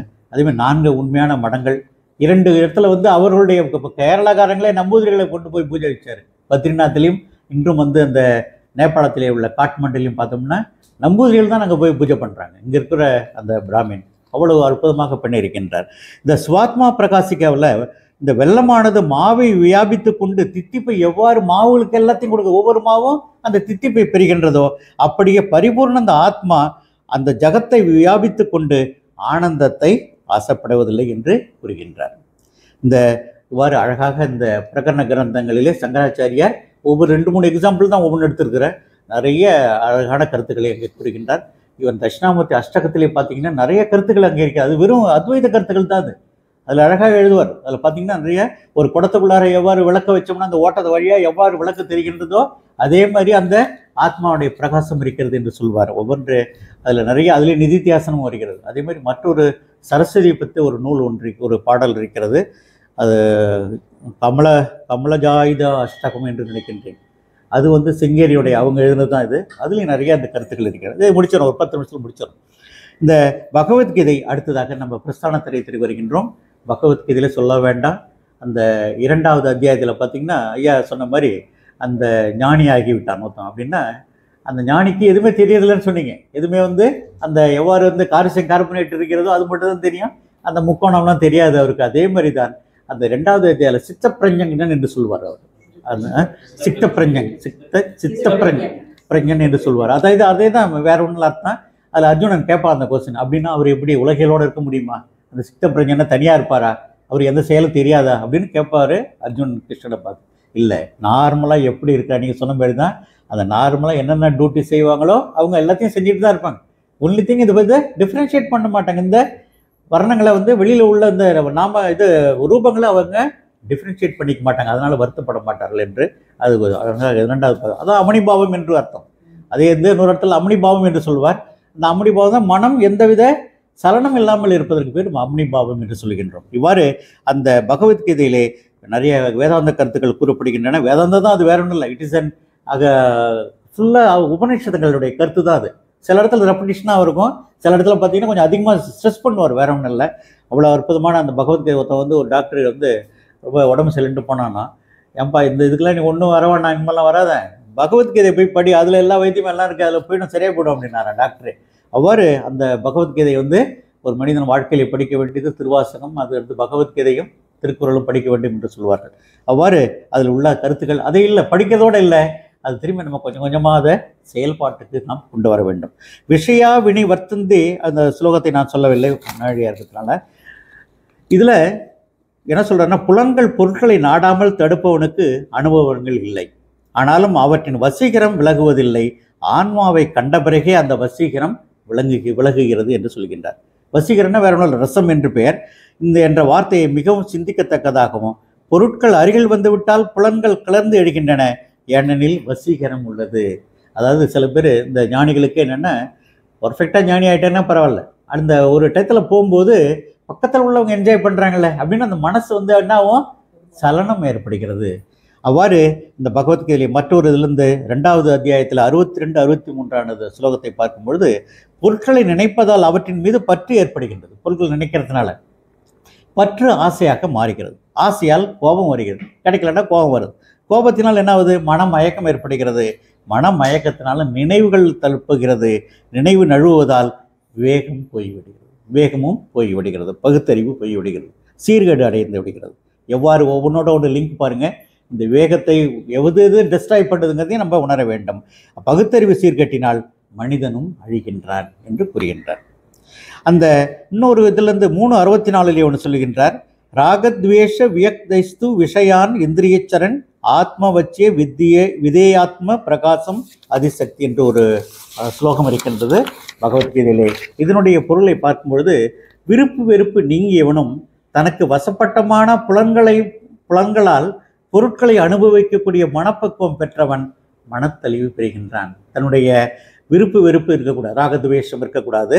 தனக்கு வசப்பட்டமான இந்த புலன்களால், எல்லா 5 புலன்கள் இருக்கின்றன, இந்த 5 புலன்களையும் கண்ட்ரோல், அதுதான் நம்ம காலையில் மேடம் சொல்லும்போது அது இந்திர நிகிரகம் என்று சொன்னார்கள். அது தமம் என்று சொன்னார்கள். அந்த தமம் இருக்கும்பொழுது ஆட்டோமேட்டிக்காக நமக்கு அந்த மனப்பக்குவம் ஏற்படுகிறது, மனத்தெளிவும் ஏற்படுத்துகிறது என்று சொல்கின்றார். அடுத்தது 2:67 ஒரு ஸ்லோகம். தண்ணீரிலே மிதக்கக்கூடிய அந்த படகை காற்று இழுத்து அலைக்கழிப்பது போல உலகியல் சுகங்களில் ஈடுபெறுகின்ற புலன்களை தொடர்ந்து செல்லுமாறு விட்டால் அது விவேகத்தை அழிக்கின்றது என்றும் கூறுகின்றார். எப்படி அந்த ஒரு பாட்டு நிறையா வரும். அந்த காற்றுல ஆடின போட்டு மாதிரி இப்படி ஆடிக்கிட்டே இருக்கிற மாதிரி அந்த மனசு சலனத்தோடு இருக்கும் பொழுது அந்த வேகமும் போய்விடுகிறது என்று ஒரு இதிலே கருத்து கூறுகின்றார். அடுத்ததாக 2:68 அதேமாதிரி சொல்கிறாரு. எல்லாமே 2வது அத்தியாயம் வந்து சாங்கிய யோகம் என்று பெயர். இந்த சாங்கிய யோகம்னா என்னென்னா அந்த அறிவுக்காக உள்ளது தான் இந்த சாங்கிய யோகம். 2வது அத்தியாயம் மிக அருமையானது. அடுத்ததாக உங்களுக்கு சமஷ்டி வியஷ்டி சொன்னோம் இல்லையா, ஒரு கருத்து சொன்னோம். சமஷ்டிங்கிறது ஏக ஆத்மா என்று சொல்லிக்கிறோம், வியஷ்டி என்பது தனித்தனி ஆத்மா. சாங்கிய பிலாசபி என்ன சொல்லுதுன்னா தனித்தனி ஆத்மா அப்படிங்கும். அதான் அதனுடைய கருத்து. சில பேருக்கு அது பிடிக்கும். சாங்கிய பிலாசபி நம்ம 6 பிலாசபி சொல்கிறோம். அந்த சாங்கியா வந்து ரொம்ப அழகான பிலாசபி. அதுக்கு வந்து இவர் நல்ல உபநிஷ இது பாஷ்யம் இருப்பார். சங்கராச்சாரியருடைய குரு கோவிந்த பாதருக்கு முன்னாடி அவருக்கு முன்னாடி ஒருத்தர் இருப்பார், கௌடபாதர் வந்து அந்த சாங்கியாவுக்கு உரையே இருப்பார். குருவோட குரு, மகா குரு அவர் வந்து இதுக்கு இருப்பார். அதே மாதிரி மாண்டூக்கிய உபநிஷத்துக்கு கௌடபாதருடைய உரை நல்லாயிருக்கும். அவருடைய உரை நல்லா அழகாக இருக்கும்.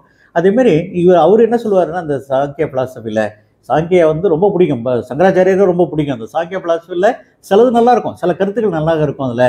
ஆனால் அதில் வந்து வியஷ்டின்னு சொல்லுவாங்க. அதில் என்னென்னா தனித்தனி ஆத்மா தான், ஆத்மா ஒவ்வொன்றும் கிடையாது அப்படிம்பாங்க. திருவண்ணாமலையில் தீபம் ஏற்றும்போது பார்த்தீங்கன்னா மேலே எடுத்துகிட்டு போகிறாங்களே தீபம், கீழே பார்த்தீங்கன்னா ஒரு குடம் வச்சுருப்பாங்க, 5 தட்டுகளாக வைத்திருப்பார்கள். அந்த ஒரு விளக்கு எடுத்து எல்லா விளக்கையும் ஏற்றுவார்கள். அதுதான் ஏகம், இது அநேகம் என்று சொல்கிறார்கள். இந்த எழுத்துலேருந்து ஒன்று எடுத்துகிட்டு போய் தான் உயர அந்த தீபத்தை ஏற்றுவார்கள். இந்த விளக்கு தான் அங்கே போய் தனியாக வந்து சூடத்தை வச்சுட்டு தானே ஏற்றுறது கிடையாது. இங்கேருந்து ஒரு விளக்கு போய் தான் அங்கே உயர ஏற்றுவார்கள். அது ஏகம் அநேகன் இறைவனடி வாழ்க என்று திருவாசகத்தில் இந்த சிவபுராணத்தில் பார்த்தீங்கன்னா அது ஒரு வரி, ஏகம் அநேகன் இறைவனடி வாழ்க. இவ்வாறு இந்த தண்ணீரில் இந்த தோல் வலிமையில் சிறந்தவனே அர்ஜுனனை பார்த்து சொல்கிறாரு, யாருடைய புலன்கள் எல்லா வழிகளிலும் பொருட்களிலிருந்து விளக்கப்பட்டுள்ளனவோ அவனுடைய புத்தி விழிப்புற்றதாக இருக்கின்றது அப்படின்னு அதில் ஒரு சுலோகத்தை சொல்கின்றார். அதே மாதிரி 5:12 5வது அத்தியாயத்தில் என்ன சொல்கிறாருன்னா, மனம் அடங்கப்பெற்றவன் பலனை எதிர்பாராமல் வேலை செய்வதால் தடையற்ற அமைதி பெறுகின்றான். மனம் அடங்கப் பெறாதவன் ஆசை வழிபட்டு பலனில் பற்று வைத்து அதன் காரணமாக பந்தத்திற்கு உள்ளாகின்றான் என்று கற்றுக் கூறுகின்றார். அடுத்ததாக சுய கட்டுப்பாடு உடையவன் எல்லா செயல்களையும் மனத்தால் திறந்துவிட்டு எதையும் செய்யாதவனாக அந்த 9 வாசல் கொண்ட நகரமான உடம்பில் சுகமாக தங்கியிருக்கின்றான் என்ற ஒரு கருத்தும் கூறுகின்றார். அது நிறைய 6-8 கூட நல்லா ஞான விஞ்ஞான அனுபவங்களின் வாயிலாக திருப்தி அடைந்தவன், மனசஞ்சலம் இல்லாதவன், புலன்களை வென்றவனாகவும் இருக்கின்றான். மண் கல் பொன் இவற்றை சமமாக பார்ப்பவன். காலையில் இவங்க நடத்துனாங்கன்னு நினைக்கிறேன், வைராக்கியம் நடத்தும் போது பற்றற்றதாக சொன்னாங்க இல்லையா, அதேமாரி ஓடும் பொண்ணும் ஒக்கவே நோக்குவார். எதுக்கு இருந்தாலும் ஒன்றா இருந்தாலும் அந்த ஆசையாக இருக்கிறவங்களுக்கு அதை பற்றி பொருள் யாராவது ஒரு நம்ம வீட்லேயே தெரியாதவங்களை யாராவது உள்ளே விட்டோம்னா சில பேர் சாதாரணமாக வந்து பேசிட்டு போயிடுவாங்க. சில பேருடைய கண்ணை பார்த்தீங்கன்னா அந்த வீட்டில் என்ன இருக்குது என்னென்னு பார்ப்பாங்க. அந்த ஆட்கள்லாம் நம்ம கொஞ்சம் ஜாக்கிரதையாக இருந்துக்க வேண்டியதான். அதுமாரி அந்த ஓடும் பொண்ணும் ஒக்கவே, அது அவங்க பொருள், இது நம்ம பொருள் அப்படின்னு ஒரு வித்தியாசம் இல்லாமல் இருந்ததுன்னா அது ஒன்றும் பிரச்சனை இல்லை. இவ்வாறு அந்த ஞானம்னா என்ன, விஞ்ஞானம்னா என்ன? ஞானங்கிறது அறிவோடு இருக்கக்கூடியது ஞானம். அதோடு அது அந்த கருத்தோடு அது அதாவது செயலோடு தெரிஞ்சதுன்னா அதுக்கு பேர், செயல்முறையோடு இருந்ததுன்னா அதுக்கு பேர் விஞ்ஞானம் என்று பெயர்.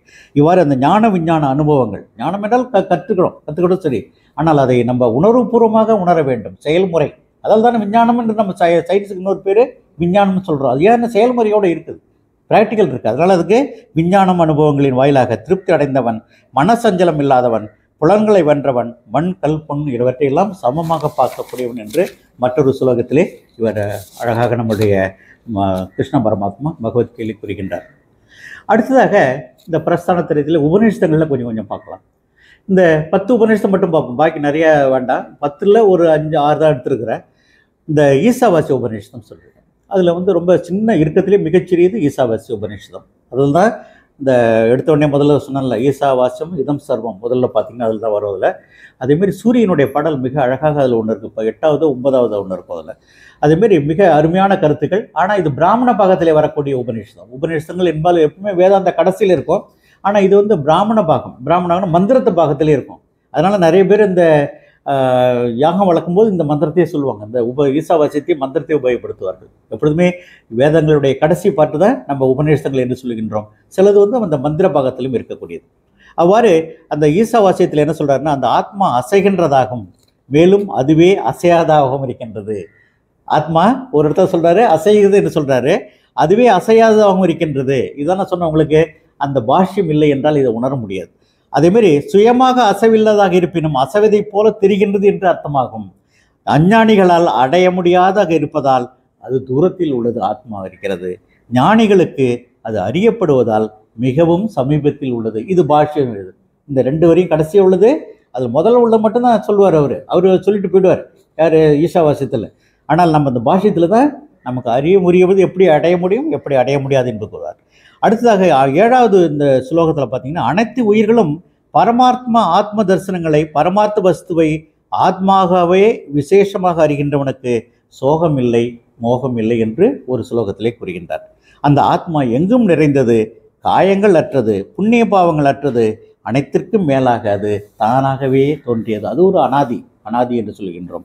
இவ்வாறு அந்த ஈசாவாசிய உபநிஷத்திலே சில கருத்துக்கள் மொத்தம் 14 15 இருக்கிறதுல அதில் மற்றொன்று சுவேதாச்சோர உபநிஷத்து ஒன்று இருக்கிறது. அதில் நல்ல உபநிஷத்துலேயே அது ஒரு ரொம்ப அழகான உபநிஷத்து. சுவாமி எழுதியிருக்காங்க, அதுக்கு உரையை இருக்கிறாங்க, எடுத்தார.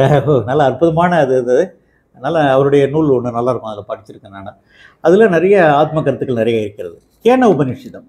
கேன ஒவ்வொரு விஷய அறிவிலும் அந்த பிரம்மம் அறியப்படுவதாக ஞானி புருஷர்களால் நினைக்கப்படுகின்றது. ஏனெனில் பிரம்மத்தை அறிவதனால் அமிர்தத்தன்மை நமக்கு கிடைக்கின்றது. ஆத்மாவிலிருந்து தான் அஞ்ஞானத்தை நாசம் செய்யக்கூடிய சாமர்த்தியமானது நமக்கு கிடைக்கின்றது. ஏன்னா ஆத்மா தான் நமக்கு உணர்த்துகிறது ஒவ்வொரு செயலும். உனக்கு வலிமை எப்படி ஏற்படுகிறது என்றால் அந்த ஆத்மா இருக்கிறதுனால தான் வலிமை ஏற்படுகிறது. ஆத்மாவும் பிராணனும் ஒன்றாக இருக்கும். எப்பொழுதுமே பிராணம் போயிட்டு இருந்தால் என்ன சொல்கிறாங்க? ஆத்மாவும் இல்லைன்னு தான் அர்த்தம். அந்த பிராணனும் ஆத்மாவும் ஒன்றோடு ஒன்று மிக தொடர்பு உடையது. அந்த ஆத்மா வலிமை கொடுப்பது, ஒவ்வொரு மனிதனுக்கும் வலிமை கொடுப்பது ஆத்மா தான். நமக்கு தெரியல, அது மசில்ஸ் கிடையாது, இது கிடையாது. அந்த வலிமை கொடுக்கறது என்னது? இன்னொன்று இருதயம். அந்த இருதயம் எவ்வளோ ஸ்ட்ராங்காக இருக்கும், அவ்வளோதான் அவன் மூட்டை தூக்க முடியும். இருதயம் வீக்காக இருந்தால் அவன் 10 கிலோ கூட தூக்க முடியாது. இருதயம் நல்லா ஸ்ட்ராங்காக இருக்கிறவனு பார்த்தீங்கன்னா அந்த எஃபிஷியன்சி இருக்கும்போது பார்த்தீங்கன்னா அவனால் எல்லா வேலையும் செய்ய முடியும். இவ்வாறு அந்த பிரம்மத்தை அறிவதனால் அமிர்தத்தன்மை அடையப்படுகின்றது. ஆத்மாவிலிருந்து தான் அஞ்ஞானத்தை நாசம் செய்யக்கூடிய அந்த சாமர்த்தியம் கிடைக்கின்றது. அடுத்த ஒரு முக்கியமான உபநிஷதம் கட உபநிஷதம். இது எல்லாருக்கும் நல்ல அழகான கதை. இது நிறைய இருக்கும். அதில் 7, 8, 9 நல்ல அழகாக சொல்கிறார். இன்னொன்று 21, 22, 23 இதில் எல்லாத்தையுமே இந்த ஆத்மா கருத்துக்கள் கூறப்படுகின்றன.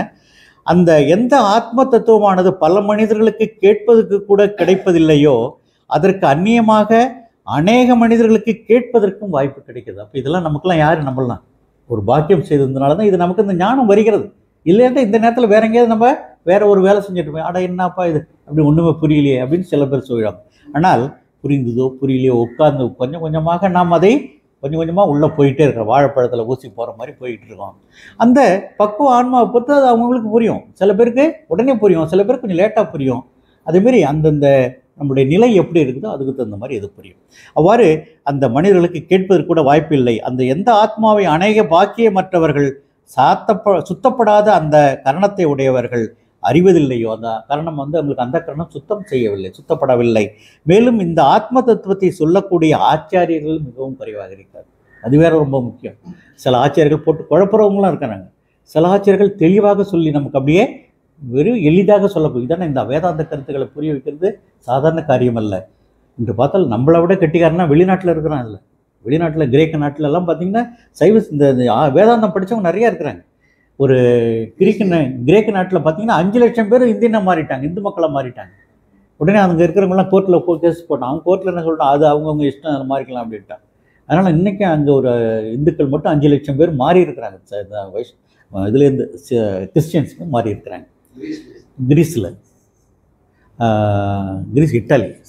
இட்டாலி. அதேமாதிரி இதில் பார்த்திங்கன்னா இந்த ஹவாய் ஐலண்டுன்னு ஒன்று இருக்கிறது, அமெரிக்காவில் மேற்கு பக்கமாக இருக்கிறது. அந்த ஐலண்டு மிக அழகான ஐலண்டு. அது அமெரிக்காவில் சேர்ந்த ஐலண்டு தான். அது அங்கே பார்த்திங்கன்னா உலகம் சைவ சித்தாந்தத்தினுடைய தலைவர் அங்கே இருக்கிறார்.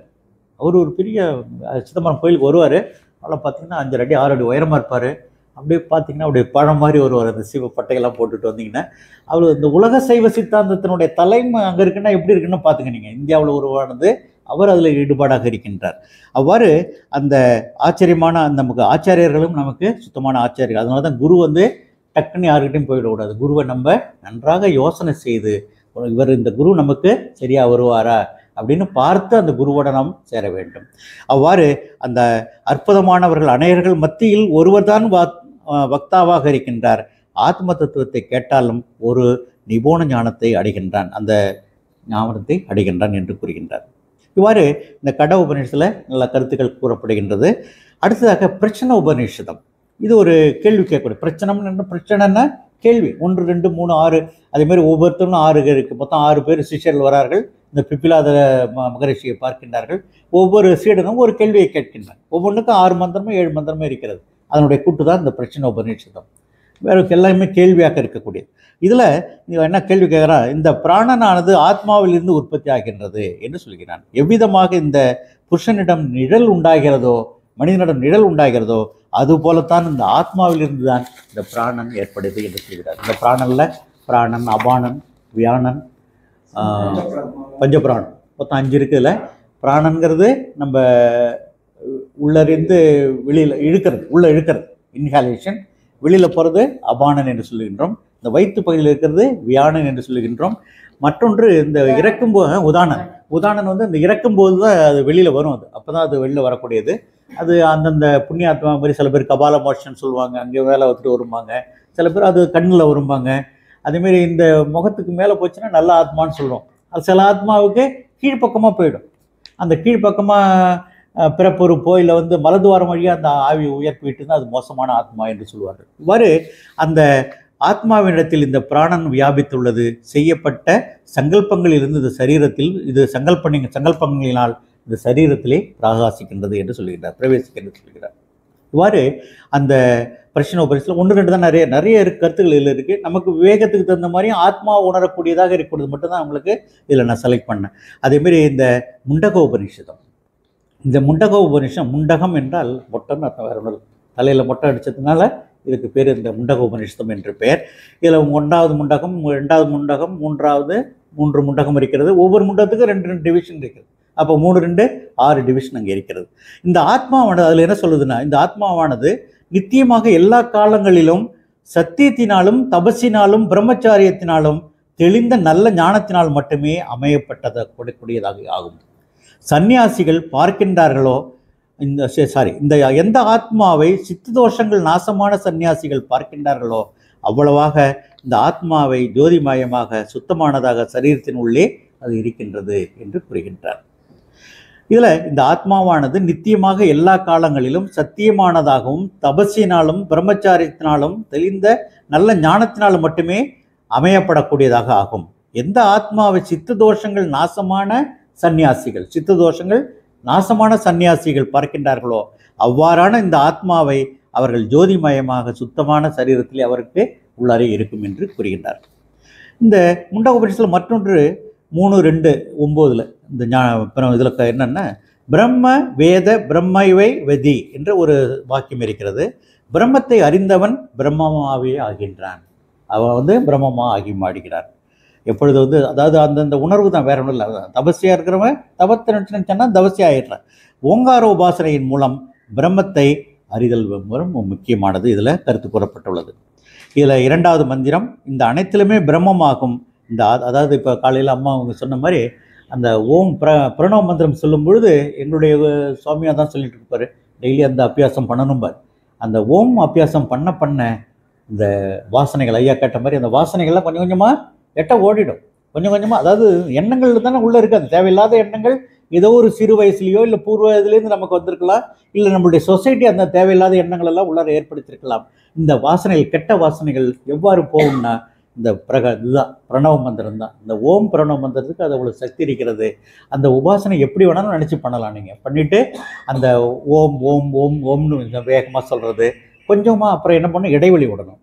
ஒரு நிமிஷம் இடைவெளி. ஓம் ஓம் ஓம் ஓம் அப்படி கொஞ்சம் விட்டோம்னா அந்த அம்மா காலையில் அவங்க சொன்ன மாதிரி ஒரு ஓமுக்கும் 2க்கும் இடைப்பட்ட பகுதியில் தான் நம்ம அந்த ஆத்மாவை நாம் உணர முடியும்.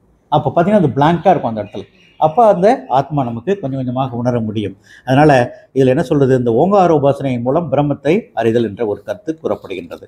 இந்த அனைத்தும் பிரம்மமே ஆகும். அதாவது சாந்தோக்கிய உபநிஷத்தில் பார்த்தீங்கன்னா இந்த ஓங்கார தியானம் அழகாக, தியானத்தை பற்றியுமே ஒரு 3 அத்தியாயம் இருக்கும். அதில் பார்த்தீங்கன்னா விதவிதமான இது இருக்கும். நீ சூரியனை பார்த்து பண்ணிக்கலாம், நீங்கள் ஆன்மாவை பற்றி மனசை வந்து உபயோகப்படுத்தி நீங்கள் தியானம் பண்ணலாம். அப்படிங்கிற தியானத்தினுடைய வழிகள் எவ்வளோ வழிகள் இருக்கின்றன. இவ்வாறு இந்த அனைத்தும் பிரம்மமே ஆகும், இந்த ஆத்மாவே பிரம்மம் ஆகும் என்றும் கருத்து கூறப்படுகின்றது. அதில் இன்னொன்று 8வது மந்திரத்திலையும் பார்த்தோம்னா, இந்த ஆத்மாவானது அட்சரத்தின் பார்வையில் ஓங்காரமாகும். இந்த ஆத்மானுடைய பார்வை அட்சரத்திலே ஓங்காரம் என்று கூறுகின்றார்கள். அது மாத்திரையின் உருவிலே நிலை பெற்றுள்ளது. அதை நம்ம 3 மாத்திரையாக பிரிக்கிறோம். ஆ, ஊ, இம் என்று சொல்கின்றோம். அந்த மாத்திரைகள் அகாரம், உகாரம் அல்லது மகாரம் என்பவையாகும். இவ்வாறு அந்த கருத்துக்கள் அந்த உபநிஷத்திலே, முண்டக உபநிஷத்திலே காணப்படக்கூடாது. அடுத்ததாக மிக முக்கியமான ஒரு உபநிஷதம், அதை படித்தாவே சில பேருக்கு அந்த ஒரு ஞானம் டக்கு டக்குன்னு ஒரு நல்ல திரும்பி திரும்பி படிச்சுட்டே இருக்கணும். முக்திக உபநிஷத்து. அப்படியா? ஓகே.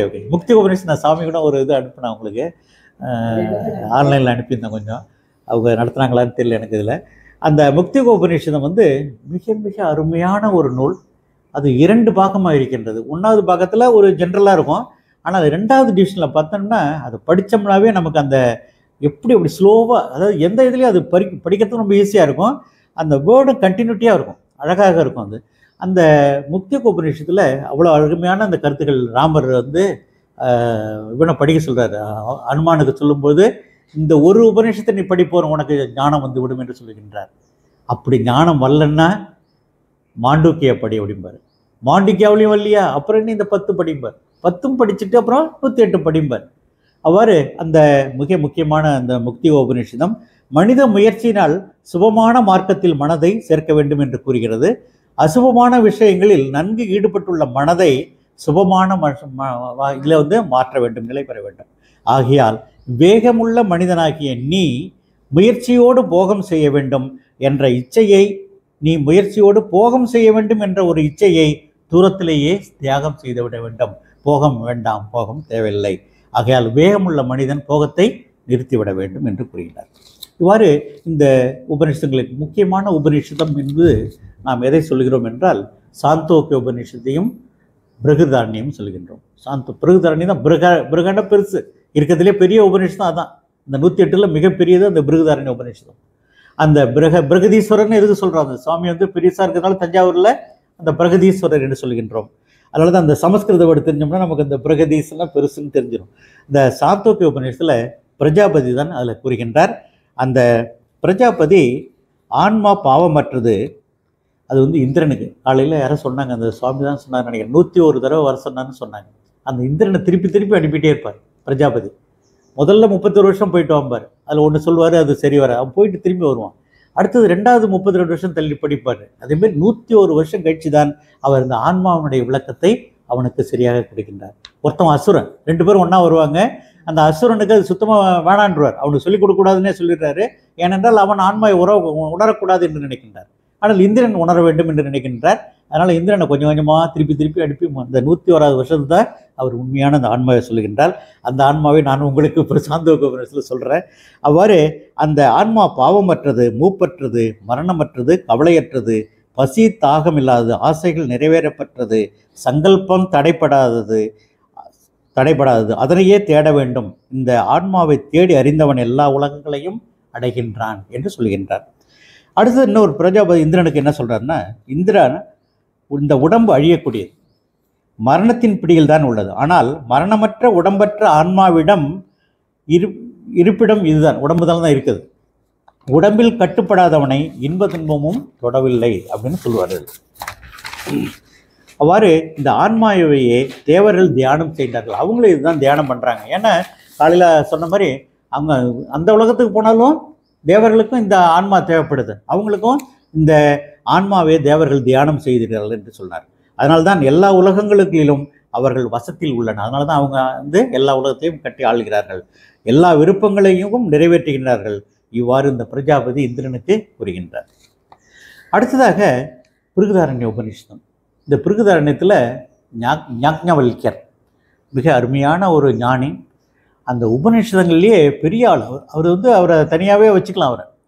என்றால் அந்த யாக்ஞவல்யர் அவர்களுக்கு இல்லைன்னா அந்த இந்த உபநிஷதம் இந்த வேதங்களில் 2வது வேதம் இருக்கு இல்லையா, கிருஷ்ண யஜுர்வேதம், சுக்ல யஜுர்வேதம் இருக்கிறது இல்லையா, அந்த குரு என்ன பண்ணுவார், இவரை சின்ன வயசில் இவர் கொஞ்சம் திமிராகவே இருப்பார் யாக்ஞவல்கியர். ஒரு நாள் ஒவ்வொரு குரு சிஷ்யனும் ஒரு நாள் இந்த ராஜாட்ட போய் ஏதாவது சொல்லிட்டு வரணும். ஒரு நாள் இந்த யாக்ஞவல்யருடைய டேர்ன் வருது, இவர் அங்கே போகிறாரு, அந்த ராஜா வரல. இவர் கர்வமாக இருக்கிறார். எப்பயுமே அந்த சமஸ்கிருதம் படித்தாவே உள்ள இருக்க ஒரு நிறைய பேர் பார்த்திங்கன்னா கர்வம் இருக்கும். அதில் முழுமையாக கற்கணும், அது வியாக்கரணம் இருக்கணும், அந்த இலக்கணத்தோடு இருக்கணும். அவங்க அந்த வியாக்கரணத்தோடு இருந்தாங்கன்னா அவங்களுக்கு ஒரு கர்வம் வந்துடும். இவர் எல்லாத்தையும் படித்த ஒரு யாக்ஞவல்கியர் வேறு, இவருடைய குரு நல்லா சொல்லி கொடுத்துருக்குறாரு, எல்லா சிஷ்யங்களையும் இவர் கெட்டிக்கார். அங்கே போன உடனே என்ன பண்ணுறாரு, அந்த ராஜா வரவில்லை, ரொம்ப நாளாக வந்து நாழி ஆகிடுது. இவர் என்ன பண்ணுறாரு, அந்த நெல் எடுத்துகிட்டு போகிறார் விதை ஆசீர்வாதம் பண்ணுறதுக்கு. எடுத்துகிட்டு போய் இதில் இந்த சிம்மாசனத்தில் போட்டுட்டு வந்துடுறாரு. கோவம் வந்துடுது இவருக்கு, வந்துடுறாரு. சிம்மாசனத்தில் விறுவிறுன்னு பார்த்தா செடியாக முளைச்சி போகுது. அந்த குயிக்காக அந்த அரசர் வரத்துக்குள்ளார இது செடியாக முளைச்சி போகுது. அவர் செடியை வந்து கேட்குற ராஜா வந்து, யார் பார்த்து செடியாக இருக்கிறது? இல்லைங்க, ஒரு பையன் வந்தார், வந்துட்டு உங்களை காணணுன்னே அவர் பாட்டுக்கு நல்ல இதான்னு தூக்கி போட்டார் அவரோட. உடனே இந்த செய்தி வந்து அந்த குருவுக்கு கிடைக்குது. ஆனால் குரு ராஜா ஒன்றுமே சொல்லலை, அந்த குருவுக்கு செய்தி போகுது. அந்த குரு எனக்கு கோபம் வந்துடுது, என்னப்பா நீ இங்கே திமிர் பிடிச்சவன், அங்கே போய் காட்டிட்டியா, இந்த ராஜா என்ன நினச்சிப்பாரு அப்படின்னு சொல்லி திட்டுறார். அதனால் நீ இன்னும் என்னுடைய ஆசிரமத்தில் இருக்க வேண்டாம், நீ என்ன பண்ண, நான் என்னென்ன சொல்லி கொடுத்தனோ அந்த வேதங்கள் எல்லாத்தையும் வாந்தி எடுத்துகிட்டு போய்டு அப்படிம்பார். அப்புறம் என்ன பண்ணுவார், வாந்தி எடுக்க சொல்லுவார்.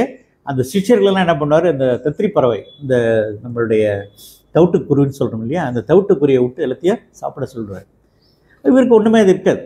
யாக்ஞவல்கியர் திரும்பி போய் தியானம் பண்ணி சூரியனால் இந்த வேதங்கள் எல்லாம் கற்றுப்பார். அதுதான் அந்த சுக்ல யஜுர்வேதம் என்று சொல்லுகின்றோம். முன்னாடி உள்ளது எது அந்த பழசாக இருந்ததோ அதெல்லாம் வந்து கிருஷ்ண யஜுர் என்று சொல்லுவோம். ஆனால் இங்கே நம்ம சவுத்தில் வந்து கிருஷ்ண யஜுர் அதிகமாக சேர்க்கும். நார்த்தில் பார்த்திங்கன்னா சுக்ல யஜுர் வந்து அவங்க நிறையா படிக்கிறார்கள். அவ்வளவு கெட்டிக்காரர் இவருக்கு 2 மனைவி உண்டு யாக்ஞவல்கியர். ஒருத்தவங்க மைத்ரேயி, ரொம்ப கெட்டிக்காராங்க. அந்த மைத்ரேயிட்ட சுத்தெல்லாம் பிரித்து பார்த்துட்டு, எல்லாம் நீங்கள் பார்த்துக்க, நான் இதேமாரி இதுக்கு போடுறேன், காட்டுக்கு போகிறேன்னு சொல்லுவார். அந்த மைத்ரேயை கேட்பார், இந்த சொத்து எங்களுக்கு என்னத்துக்கு போகிறோம், இது என்ன பயன், என்ன ஞானத்தை அடைய முடியுமா அப்படின்னு அவர் கேள்வி கேட்க அந்த அம்மா கேட்பார். அப்போ இவர் சொல்கிறார், நிறைய கருத்துக்கள் சொல்கிறாரு. அதில் ஒன்றை மட்டும் உங்களுக்கு எடுத்துருக்கிறேன். எங்கே இரண்டாவதாக ஒன்று இருப்பது போல் உள்ளதோ அங்கே ஒருவர் மற்றொன்றை பார்க்கின்றார். அதுதான் துவைதம். எப்போ வந்து ஒன்று ரெண்டாக இருக்குதோ அப்போ ஒருத்தவரை இன்னொருத்தரை பார்ப்பார். ஒருவர் மற்றவரை தொடுகிறார், ஒருத்தவங்க தொட்டு பார்க்குறாங்க. யார் ஆன்மாவை அறிகிறானோ அவனது ஆன்மாகவே எல்லாரும் ஆகிவிட்டால், ஆன்மாகவே எல்லாம் ஆகிவிட்டால் பிறகு ஒருவன் எதை பார்ப்பது? அவனே ஆன்மாவை ஆயிடுறான். 2 இல்லைங்க, 2 இருந்தால் தானே வித்தியாசம் இருக்குது. எல்லாத்தையுமே இல்லை, ஒன்றா தான் நினைக்கிறான் அவன். அப்படின்னா அவன் யாரை தொடுவான்? எதை பார்ப்பது, எதை முகர்வது, எதனால் முகர்வது, எதை சுவைப்பது, எதனால் சுவைப்பது, எதை சிந்திப்பது, எதனால் சிந்திப்பது, இந்த என்ற ஒன்றால் இந்த அனைத்தையும் அறியப்படுகின்றதோ அதனை எதனால் அறிவது? இந்த ஆன்மா இதுவல்ல என்று விளக்கப்பட்டுள்ளது. உரை இயலாதது அது உரைப்படுவதில்லை, சுருங்குவதும் இல்லை, அழிவதும் இல்லை. இதுதான் ஆத்மா என்று நீ உணர்ந்து கொள் என்று அந்த மைத்ரேயிக்கு சொல்லிவிடுகின்றார். இது என்னென்ன, இதை நம்ம நிதித்தியாசில் சொல்கிறோம். அப்போ இதில் முக்கியமான கருத்து என்னென்னா, யார் ஆன்மாவை அறிகிறானோ அவனது ஆன்மாகவே எல்லாரும் எல்லாம் ஆகிவிட்டான். அவனே ஆன்மாவை ஆயிடுறான். இப்போ வேற ஒன்றும் கிடையாதாங்க. ஒருத்தவன் ஞானத்தை அடையும் பொழுது அந்த ஆன்மாவே ஆயிடுறான். அப்போ அவனுக்கு என்ன, வேற ஒன்றுமே சிந்தனையே இருக்காது, வேற எதுவுமே அவனால் எதிலும் முகர முடியாது. இரண்டரை ஒன்றாக இருக்கின்றான். அவனே அந்த அத்வைதி என்று சொல்கின்றோம். அவன்தான் வந்து அந்த ஞானம் பெற்றுவிட்டான் என்று சொல்லுகின்றோம். இதுதான் ஆன்மா என்று அவன் உணர்ந்து கொள்கின்றான் என்று கூறுகின்றார். அது வரைக்கும் அந்த அம்மா புரிஞ்சுக்கிறாங்க. புரிஞ்சுக்கிட்டு அவங்க அப்புறம் காட்டுக்கு ஒரு யாக்ஞவல்கியர் போயிடுறாரு. இதேமாரி அந்த இந்திரன் வந்து இதேமாரி சொன்னவங்களுக்கு போன கதையில், அறிபவரை எதனால் அறிவதோ அதுவே ஆத்மா. அதனால் வேறு எதுவும் ஒன்றும் புதுசாலாம் உலகில் வந்துடுறதில்ல. நம்மளா அதை உணர்ந்து கொண்டு தான் அந்த ஆத்மாவை ஞானத்தின் மூலமாக அறிவது தான். இதுதான் முடிவு என்று அந்த யாக்ஞவல்கியர் சொல்லிக்கிறார். இவ்வாறு அந்த பிருகதாரண்ய உபநிஷத்தோட பிறகு நம்ம ஒரே ஒரு சில ஸ்லோகம் மட்டும் உங்களுக்கு பார்க்குற பிரம்மசூத்திரத்திலே பார்க்கின்றோம். அந்த பிரம்மசூத்திரம் எல்லாமே தர்க்கசாஸ்திரம் தான், அது வேற ஒன்றும் இல்லாது. அது வந்து முதல் 4 மட்டும் சில பேர் சதுர்த்திகள்னு சொல்லுவாங்க. ஆனால் எல்லா சூத்திரமும் அதில் 555 சூத்திரங்கள் இருக்கின்றன, 4 அத்தியாயங்கள் இருக்கின்றது. மிக அருமையான கருத்துக்கள். ஒவ்வொன்றும் இது சொல்லுவாங்க, இதற்கு ஒருத்த மறுப்பு சொல்லுவான், அதை நிவர்த்தி பண்ணுவார் பாஷ்யத்தில் சங்கராச்சாரியார். இதேமாரி கருத்துக்கள் தான் அதில் அதிகமாக இருக்கின்றது. ஆத்மா எதில் என்றும் பிறப்பதில்லை, எந்த ஒரு காலத்திலும் அழிவதில்லை என்பது 1:6 சொல்லுகின்றார். ஒன்றை உண்டாக்குவதும் இல்லை, அது பிறப்பற்றதாய் நிலைபேறு உடையதாய் ஆதி காரணமாய் உள்ளது. உடம்பு அழிந்த பின்பதும் அது அழிவதில்லை. அதுதான் முக்கியம். அதனால் சாஸ்திரையோ நித்வாத், பிரம்மா அறிவு சாஸ்திரங்கள் மூலமாக, இது பிரம்ம அறிவு சாஸ்திரங்கள் மூலமாக குறிப்பிடப்படுகின்றது என்று கூறுகிறார். அதுதான் சாஸ்திர பிரமாணம் என்று சொல்கின்றோம். சார் ஐயா நடத்துன மாதிரி பிரமாணங்களில் சாஸ்திர பிரமாணம் தான். எப்படி நமக்கு இந்த மனு சாஸ்திரங்கள்லாம் சொல்கிறாங்கல்ல, இப்போ பொய்ன்னு சொல்கிறாங்களா, அதெல்லாம் கிடையாது. சாஸ்திரங்கள் தான் பிரமாணம். அதுதான் நமக்கு உண்மை. அந்த சாஸ்திரங்கள் என்னென்ன சொல்லியிருக்கிறதோ அந்த வழிமுறைப்படி தான் நம்ம நடக்க வேண்டும். இதுதான் இந்த மனுநீதி சாஸ்திரம் சொல்லுகின்றது. அதேமாரி இந்த இன்னொரு சாஸ்திரம் இருக்கு இல்லையா, 2 3 இருக்குது. இன்னொன்று இவர் என்ன அடிக்கடி இவங்க சொல்கிறது, நம்மளுடைய கவர்மெண்ட்டில் அவன் சொல்லிட்டு இருக்கிறார். இல்லை, அவர் ஒரு சாஸ்திரம் பொய்ன்னு சொல்லிட்டு இருக்காரு. அவர் மனுநீதி இல்லை, மனு சாஸ்திரம் வேற. இன்னொன்று இவர் ஒன்று இருப்பார், திருப்பரதுரை சிவானந்தம் ஒன்று இருப்பார். அவர் வந்து அந்த இது மட்டுமே தான் இருக்கிறார். 4 வர்ண சாஸ்திரம், வர்ணதங்கள் மட்டும்தான் இருப்பார் அவர். அதுமாரி அந்த தர்ம சாஸ்திரங்களிலே கூறப்பட்டுள்ளதில் அந்த பிரம்ம சாஸ்திர பிரமாணம் தான் மிக முக்கியமானது அப்படின்னு என்னுடைய உரையை முடித்துக் கொள்கிறேன். என்னால் முடிஞ்சதுன்னா டவுட்டை கொஞ்சம் கிளாரிஃபை பண்ணுறேன். சார் டவுட் தானே?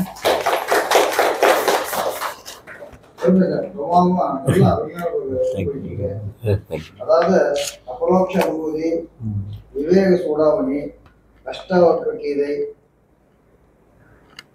அத்வைத பஞ்சரத்னம், யதி பஞ்சகம், பஞ்சதசி, திருஷ்ய விவேகம், ஈசாவாசிய உபனிஷத்து, அத்வைத அனுபூதி, தட்சிணாமூர்த்தி அஷ்டகம், பகவத்கீதை, ஸ்வேதா அஸ்வதர உபனிஷத்து, கேனோ உபனிஷத்து, கட உபனிஷத்து, பிரஷ்னோ உபனிஷத்து, முண்டகோ உபனிஷத்து, சாந்தோக்கிய உபனிஷத்து, முக்திகோ உபனிஷத்து, பிரகதாரண்ய உபனிஷத்து, பிரம்மசூத்திரம். இத்தனையும் நீங்க நோட்ஸ் எடுத்து பிரமாதமா சொல்லிருக்கீங்க. உங்களுக்கு வந்து கலந்த கோடி நமஸ்காரங்கள். வந்து நீங்க வந்து மினிமம் ஒரு 10 டேஸா கண்டிப்பா. இல்லை இந்த நாள் கொஞ்சம் பெங்களூர் போயிட்டேன் பொண்ணு வீட்டுக்கு. இந்த நாள் நைட்டு தான் வந்தேன். வந்துட்டு இன்னொரு வேலை என்னென்னா, எனக்கு நேற்றுக்கு வந்து உள்ளூர்லேயே பெரிய புராணம் பேசுகிறேன் கோயிலில். அந்த திருமூல இவருடைய பதஞ்சலிக்கு அங்கே தான் சன்னதி இருக்குது, வேறு எங்கேயுமே கிடையாது. அந்த பதஞ்சலி இருக்கிற கோயிலில் தான் பேசிகிட்டு இருக்கிறேன். நேற்றுக்கு வந்து 2 நாயன்மார், சிறப்புலி நாயனாரும் பேசினேன். இன்னொன்று வந்து சிறுத்தொண்ட நாயனார், எல்லோரும் கேள்விப்பட்டிருப்பீங்க, சிறுத்தொண்ட நாயனார். நேற்றுக்கு 8 மணிக்கு பிடிச்சி பஸ்ஸு 9 மணிக்கு பிடிச்சி அப்புறம் வந்துட்டோம். அப்புறம் அந்த ஆனக்கட்டி ஆசிரமத்துல தயானந்த சரஸ்வதி சுவாமிக்கு முன்னாடி இந்த ஆமாம், அதுதான் நான் அவர்கிட்ட போய் கேட்பேன். காமிச்சு கொடுங்கன்னு சொல்லி கேட்டேன். ஆமாம், அதுதான் உலகம் பூரா சுற்றி இருக்கீங்க, இந்தியா பூரா சுற்றி இருக்கீங்க. அதெல்லாம் ஒன்றும் இல்லை, எல்லாம் அருமையான வந்து விளக்கங்கள் வந்து நமக்கு சொல்றீங்க. இவ்வளவு வந்து ஒரு அறிவு, எல்லாம் ஒரு அனுபவம் இருந்தாலும் அதெல்லாம் ஒன்றும் இல்லை, எல்லாம் இறைவனுடைய. இதை வந்து நம்ம சுவாமி கிட்ட நீங்க வந்து அதை அனுப்பி இதெல்லாம் வேணும், இதெல்லாம் வேணும், ஜெயலலிதா சாஸ்திரி இதில் வேணும்னு சொல்லி கேட்குறீங்க. உங்களுக்கு வந்து ரொம்ப கேள்வி கேட்கணுமா சார்? கேளுங்க. உடலால் தான் துன்பம் ஏற்படுகின்றது. ஆமாம் ஆமாம். இப்போ உடலை விட்டு உயிர் நீங்கிய துன்பம் அதாவது வந்து இந்த நரகத்தில் இருக்கிற ஆத்மாவுக்கும் துன்பம் அனுபவிக்கிறது சொல்லி சொல்லுது. ஆமாம், உடல் இல்லை, அப்போ எப்படி துன்பம் அனுபவிக்கிறது? அதாவது அங்கே வந்து இந்திரன், பிரம்மா, விஷ்ணு இவங்களுக்குலாம் ஒவ்வொரு வருஷம்தான். இந்திரனுக்கு இத்தனை வருஷம்னு இருக்கும், பிரம்மாவுக்கு இத்தனை வருஷம். அதில் வந்து ருத்ரன் தான் பர்மனெண்ட்டாக இருக்கிற ஆள். விஷ்ணுவுக்கும் 1000 2000 வருஷம் ஆளுக்கு மாறிட்டே இருக்கிறாங்க. இந்திரனுக்கு சீக்கிரம் மாறிடுறாங்க. அது மாதிரி சொல்கிறாங்க. அதில் உடம்பு இருந்தால் தானே உங்களுக்கு கஷ்டமே வரும். அதான் சார், நீங்கள் உடல் இருந்தால் தான் துன்பம் வரும். ஆமாம். ஆனால் உடல் நீங்கிய நரகத்தில் இருக்கும் ஆத்மாக்களும் துன்பம் அனுபவிக்கின்றது அப்படின்னு சொல்லி சாஸ்திரம் சொல்லுது. அப்போ அது எப்படி இருக்கு? அது எப்படி வராதில்லை, எப்படி துன்புறுத்த முடியாதில்லை. அது துன்புறுத்த